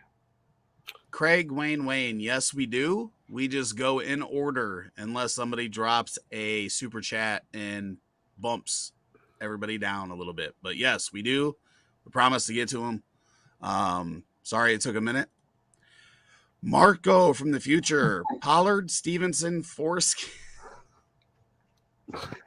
You gotta look at it before you read it, Rick. You can't blind read stuff in the chat. Yeah, Marco. And I don't even know who that would be. I was trying to figure that one. It's Foreman. Yeah. And it's not him. He's out. Yeah, Pollard and Stevenson pretty easily, I think. Yeah. Foreman might be the third back in the Bears backfield. Right off the gate. So yep. Pollard, Stevenson. Everybody already say that? Yep. I was too caught up in foreskin. Rodgers has 15 points the last 2 times against Buffalo. Any good free roll DFS weekly, etc. to check out? Not sure I can do the gambling sites in Washington State. I'm not 100% sure. Really, I really haven't looked at a lot of DraftKings stuff yet. I plan on doing that after we get done on this stream. I'll show you my price picks, what I've got going for my price picks in a bit after we get some of these, if we have any other questions here answered. But have to remember the contactor of the hype train. Pierce or Connor, PPR? Ooh. God. We talked about this. They had a harder matchup, I think. Baltimore. Yeah, they play Baltimore. Give me Pierce. Both of them have hard matchups. Both of them are sort of the running backs, I think, there. So give me the younger guy of the two. Yeah, I'm going Connor. I'm going Pierce. Yep, I'm on the other side. I'm going Connor. Still think the PPR works there for him, and I do think that Devin Singletary, just as he has been his whole career, is going to hurt people's feelings, like when they wanted Zach Moss to be the guy and when they wanted James Cook to be the guy, and when they so I do think he's got a little more competition, but I still think Connor dump offs 46 receptions in 12 games last year, 13 games last year. Obviously, whole new situation there, so that could change. But Rick, I do want to say that pretty much the whole team back in the day, and maybe he'll prove us wrong this year, but got the Zach Moss thing right when he was being talked up as the next big RB in that draft class. There was one person on the team that liked him. There was one person on the team that liked him. Was not us. Rock out, D Price and B Rob. Is that? Oh no, this is different. I'm going. Well, who's he D fixed Price? it below. It's Pierce. Okay, Damian Pierce or B Rob. Oh. Oh yeah. I'm going Pierce here. Pierce. On this one. Yeah, Pierce. He's got the clear cut touches. And Kraig. He threw another question in there too. After that. Good. We're at it. This is Jahan Dotson for me. I'm going Jahan Dotson. In PPR, give me Jahan Dotson. Yeah. Jahan Dotson, also conductor of that hype train. Jacob, we're going Michael Thomas here. Yeah. Anybody disagree in there? Nope. No. Michael Thomas. I like the value of Juju in general, but against Michael Thomas, it's Michael Thomas.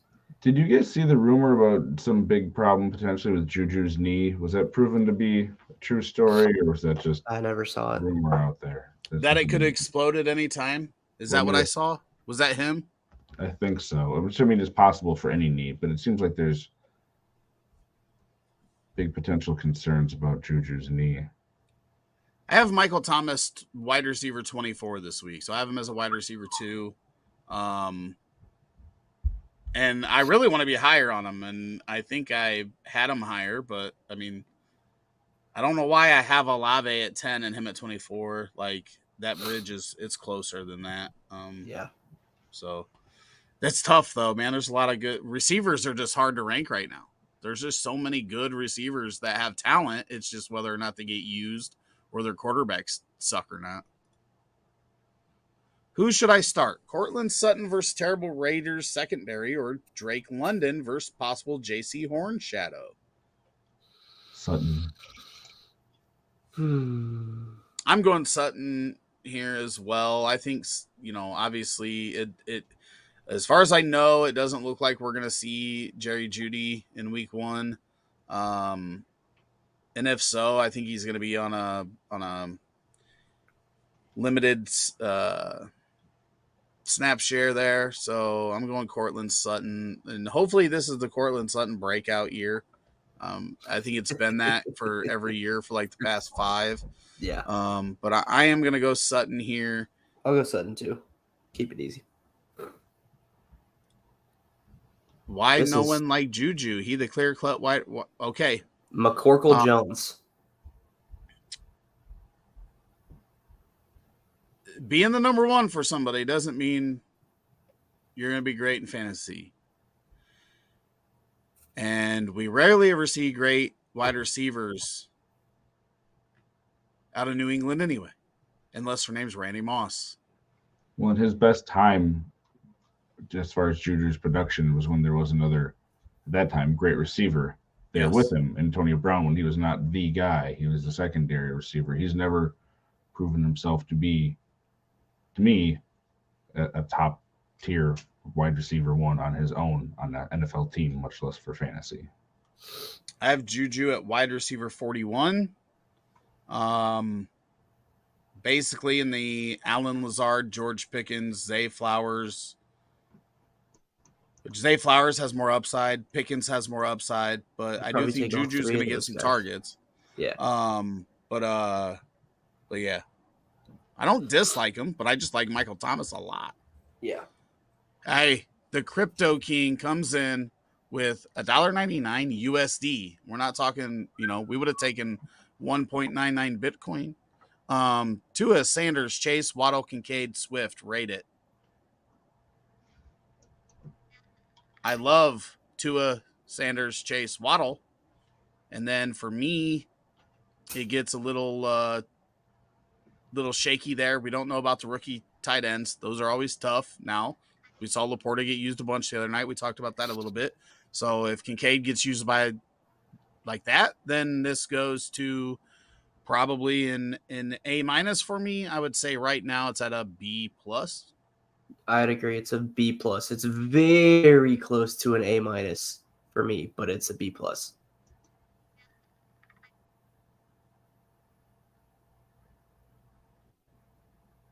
B+. I'll go with Shane. It's nice and easy. I was trying to be Wait, what was contrarian, Shane? and I couldn't find it in. I started the whole damn thing, and he says, I'm just following him. It's easier that way. Fine, I'll go with Rick and Shane. Sorry. Okay, now I got to figure out where I lost off. It was the one above Kraig Wayne. I can't see the name on it because I'm not scrolled up. It's a best coast motivation. Yeah, that one. Njoku or risk it with Kittle if he plays. Oh, we clicked it at the same time. Yeah, my bad. I mean, I'm going Kittle if he plays, but I don't hate Njoku. I don't know the game times though. Like if Kittle, if it comes out tomorrow morning, we'll be back here live from 9 a.m. till 1 p.m. kickoff game time. If it's questioned whether Kittle's going to play and Njoku goes first, then I just start Njoku. And yeah, so Njoku's at noon, and then so is Kittle. 40. There they are. Oh, they're both. Then. Okay. So you'll know if Kittle don't play. So I'm playing Kittle. Are you guys playing Kittle if he plays? Yeah. Yeah. I'm real tempted to go Njoku here. Yeah, you're wrong. I'm glad that you tell me how much you love me off air. Yeah, when you listen. What do y'all think about T-Law Ridley's? I love it. I'm balls to the wall all in. Yeah. Absolutely love it. I'm easy there. It's a family so show. high on it. Okay, so if we're talking a DFS stack, just to put this into perspective of what we were talking about earlier, if I'm doing a big, deep tournament, I'm going T-Law, Ridley, Ingram in my stack, and then I'm coming back with probably who did we say they were playing? Indy. Yeah. I was going to say Pittman, but I couldn't remember if I had my matchups right. Then I'm probably coming back with Pittman on the other side. Herbert or Stevenson? Stevenson. Yeah. We have another Herbert question coming up too. Because Juju only got 900 yards last year with the best QB in the league, plus his knee could give out any day now, literally. I mean, I don't think Juju's bad. I mean, he's a decent flex, but I mean, Michael Thomas. I think I have Deontay up there too, though.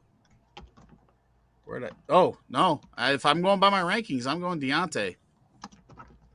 Pickens isn't even in the conversation. I would rank it Deontay, MT, Pickens. I'm going Michael Thomas, Deontay. Just because I think Michael Thomas is going against an easier defense. I was getting ready to say, like, when I look at that and I see San Fran and I see Kenny Pickett. And TJ Watt, Alex Highsmith, Cameron Hayward, it's a healthy Steelers defense, which even in bad years, they have a good defense. Yeah. I mean, I have Deontay 20. He's just going to get so many targets. And Thomas 24. So they're basically in the same tier for me. So I could see going either way. My rankings say Deontay. I want to say Michael Thomas, but they're real close.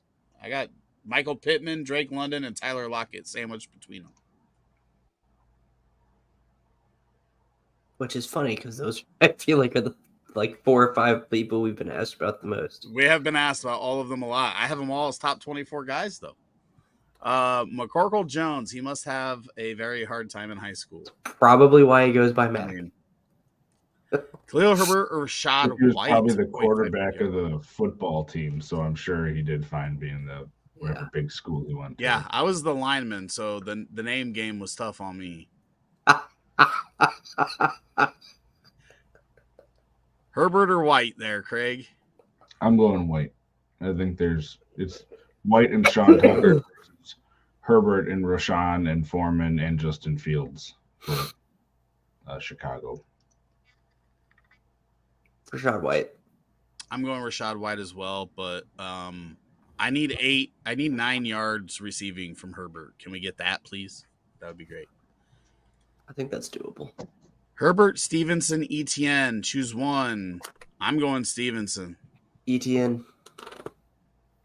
I'm going Stevenson. And Rick, that last comment, was that about a prop that you have played with? Yeah, Khalil I'm gonna show that here before we get off.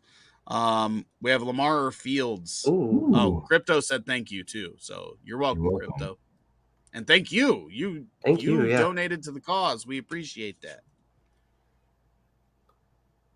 As much as I love Fields, I'm going Lamar. Lamar's got Houston. It's Lamar for me. Listen, you guys know I love Fields, but I am going Lamar here. You love Fields? No idea. I'm a big Lamar fan too. When he's healthy, there's what? There's really only one guy that I'm like weekly putting ahead of him, and that's Mahomes. Like, yeah, I Fields has to earn that. As much as I love him, I'm going Lamar. Thomas is going to come out hot like last year, but the question is for how long. Yeah, that's true. But when he's playing, when he's active, he'll probably be in my top 24. All right, here before we cut, this is it. We got Prize Picks. No more questions, peoples. No more questions. Log in. My camera will freeze, but I'll show you guys what I'm doing here. Once I figure out, my entries. Okay, so let's go ahead and F11 that. And now that I don't have to go to Michigan, I get to play this every week. And this is probably what I'm going to play more than DraftKings.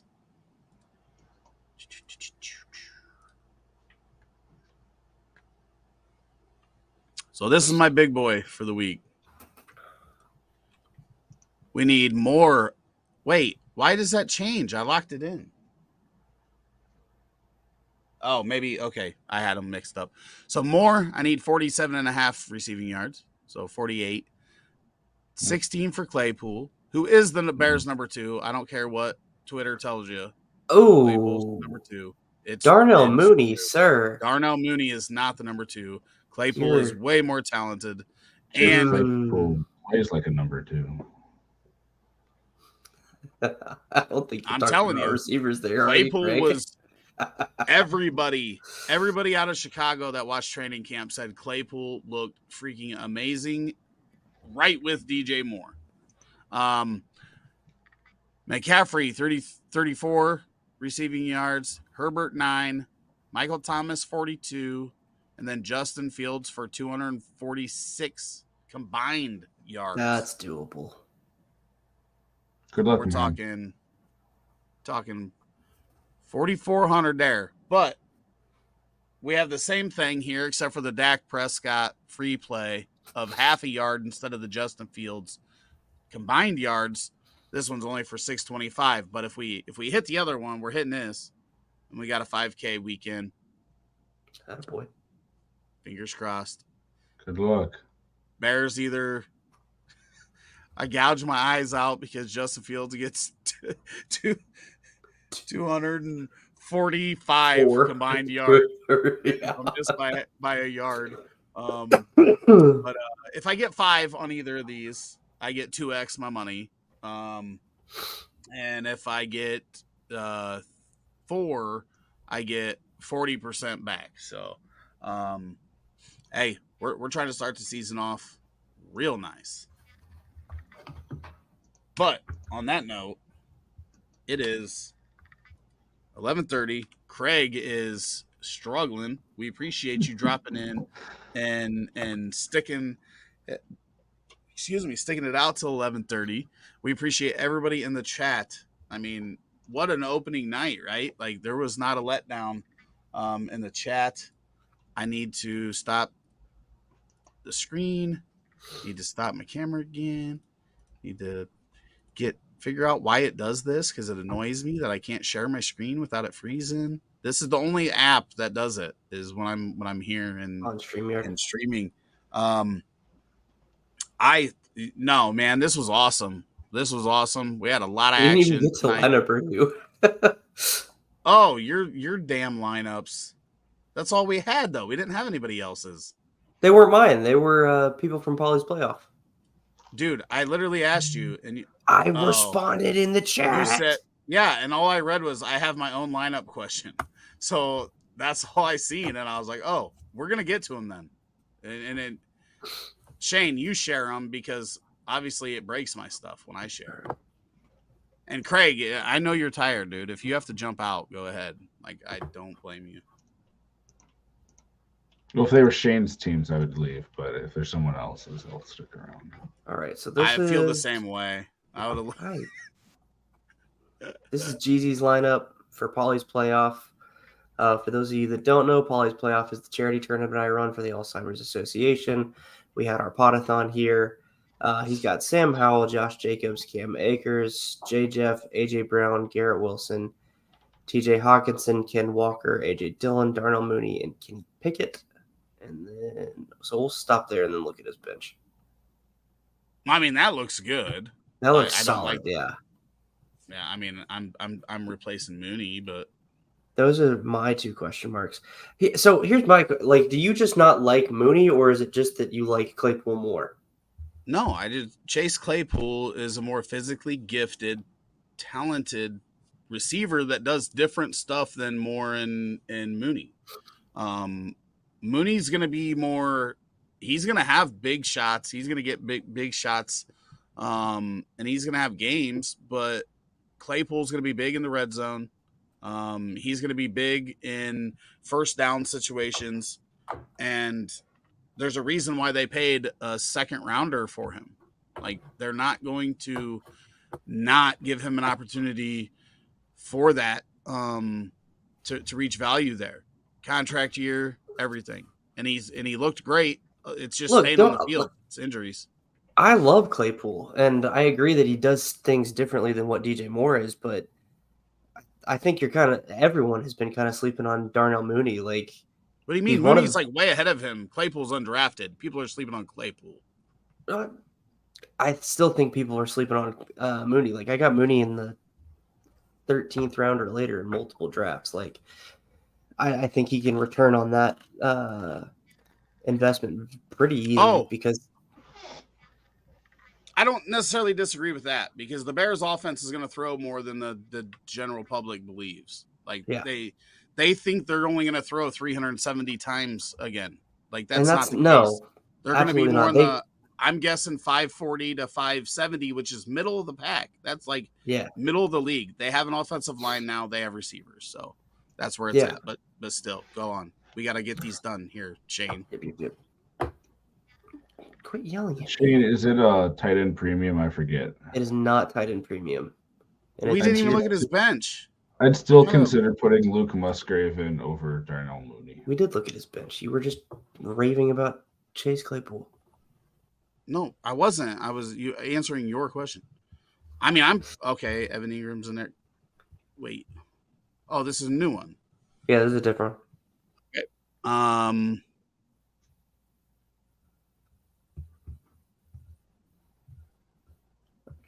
Hey, listen, I have George Pickens in kind of that same situation where he's going to have big games, but he's going to be inconsistent. Same thing with Quentin Johnston. I'm not playing him yet. Your flexes are kind of rough for me. Bench there, Shane. Yeah, let's look at it.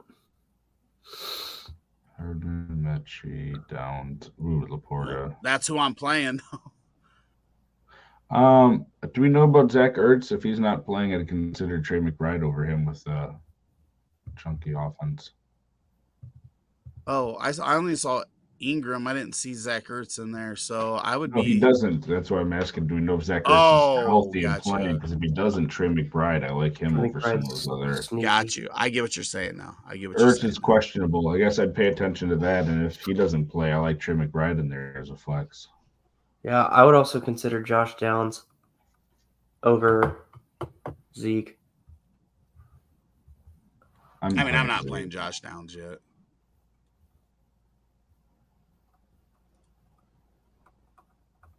All right. There's Tequila Operator. Question here, quick.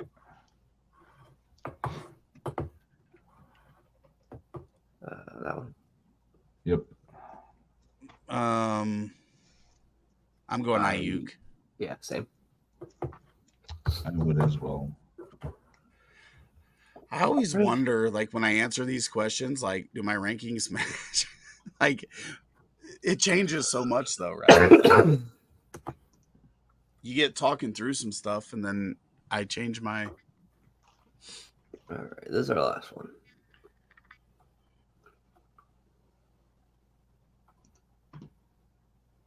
I like this team a lot.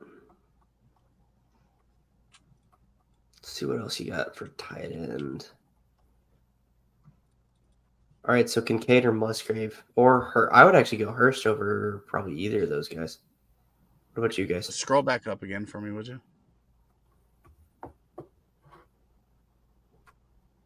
I'd go Hurst or I just said I don't mind Musgrave with Christian Watson out there and what they've talked about him in that offense, but I like Hurst more with a rookie quarterback and with the weapons that they have injured or out. And if you're feeling really spicy and you believe in Dalton Kincaid and the hype with him, take a shot. But again, you're playing with rookie tight end fire in a good offense. Yeah, I'm definitely not playing Musgrave here. I'm trying to avoid Musgrave in week 1 because the one thing the Bears did that will make it tough on him is their linebackers are great in coverage. So rookie, first game, quarterback we don't know, good coverage linebackers, good nickel corner if he has to get on them with I'm trying to avoid Musgrave at all, if at all possible this week. So I think we agree Hurst is the play at tight end. Yeah, I would start him, as weird as that sounds. Yeah, I mean, I'm in the same boat. Sorry, I saw Van Jefferson there and was seeing if there was anybody he could consider starting him over, but I don't think so. Didn't look like it. Yeah. I'll scroll up to receivers just to double check. No, absolutely not. Ty Chandler might be the guy in week 2, though. Yeah. I'm not a Madison fan. Me either. Tried to sell him. Literally went through the leagues that I had him in and sent the entire league Alexander Madison for a 24 first. Kraig, I think you received one of those. I may have. I know we just completed a trade. We did. And I went to look to see if Brian Branch, I actually had him in the starting lineup because I got him in the trade after the pick 6. But of course, I was on desktop and I can't see. I think it was best ball. So wasn't that our best ball league that we're in? That would make sense why I couldn't see it on desktop, because apparently you can't see your best ball leagues on Sleeper desktop for some crazy reason. Sleeper. I got a bone to pick with you.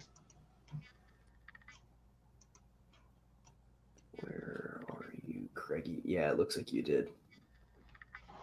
Yeah, it was that league. All right. Should we let Rick review that trade? Sure. All right, so it's Dynasty Best Ball 1 QB with IDP Rick. Kraig got Christian Kirk, Jalen Waddle, Javonte, and Brian Branch, and I got CeeDee Lamb and Travis Etienne. Say the other side one more time. Kirk, Waddle, William, Javonte, and Brian Branch. Versus CD and Etienne. So Waddle and CD are like a wash, right? Yeah. So then it's really everything else, and you got Etienne and Javonte. I think they're. I mean, I like Javonte more if he's healthy. So. Me too. That's why. I think that side got a couple bonus players. You're welcome, Kraig. I mean, in fairness, if he wants to get CeeDee Lamb off of me, he was going to have to pay more anyway. I mean, that's what I was getting ready to say, was that, I would say that his trade value is a little bit higher than Waddle's. I mean, I think they're like real close. I think they're close. Yeah. Like if you're looking at like consensus value, then, CD is going to have a little bit more anyway, but I don't think it's like bad. And I think it depends because, like, I drafted Brian Branch in mine, and everybody was like, "Oh, that was early," but he's listed as a safety. I just did edited a video for Brad where they're talking about it being a safety, and then he turns out to be a cornerback. Well, the thing is, so I think it depends on what league. He plays all over that secondary, and that's one of the reasons that he was going to be able to fit really well is because even at Alabama, he played cornerback, he played safety, both positions. I mean, he just did everything all over that secondary, which is what you want in a rookie. If he's going to a secondary like this where they have Tracy Walker, Kirby Joseph, and Chauncey Gardner-Johnson, Walker was hurt, not playing, but he's going to be able to find a way to be on the defense as teams go to more defensive back. So, yeah, I mean, he should have gone in the first round of the draft.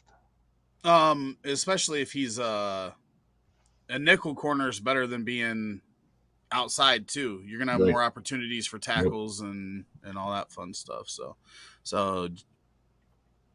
elite drafter over here we see. Marco says Zert's still worth keeping. Actually, yes. You can still get a lot of targets if he plays, so I think he is, but it just depends. You know, that's in a vacuum, yes, but you might be able to get something. And then this is the last question. Calvin Ridley, T. Higgins, Kenneth Walker, Jamal Williams. Who do I put in at the flex, non-PPR? Calvin Ridley or Higgins? Those are the only two options. For me, at least. No, I completely agree. Let's see. I can tell you this. I'll just pull Higgins.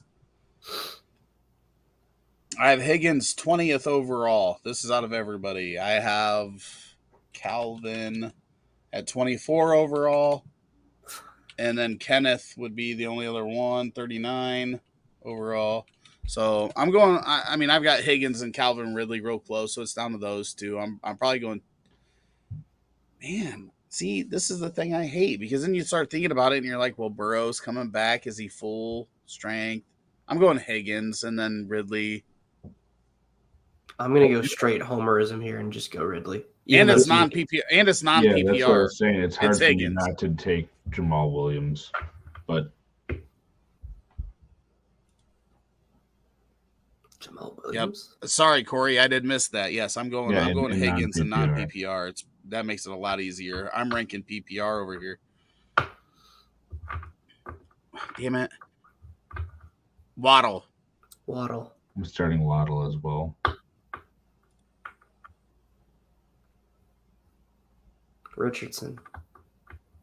Richardson for me. Just with the rushing floor, you go with Richardson. Yep. And good night. Oh, I mean, Philly, Mike, you came in with all of them. Come back in the morning. Hey, man. 9 a.m. to 1. 9 a.m. to 1, but we will answer this one. Mostert. Give me Mostert. Mostert for me as well. Again, we'll be back 9 a.m. Eastern till kickoff. Right, who's that? Marathon. With, Rick. I will be with Bryce and Sully tomorrow morning, so you'll see me. You guys, I appreciate you guys, and obviously, if you guys are available at any of the point and you want to drop in, you can drop in too. But drop in at the last. We appreciate you guys, everybody watching. I mean, hell, we did, a little over 2 hours, and you guys kept it live the whole time on a Saturday night. We appreciate it. Hit that like, subscribe, notification bell so you don't miss when we go live. And we will see you in the AM for the opening Sunday of NFL freaking season. And either I'm going to be really, really happy or really, really sad by the time it's over.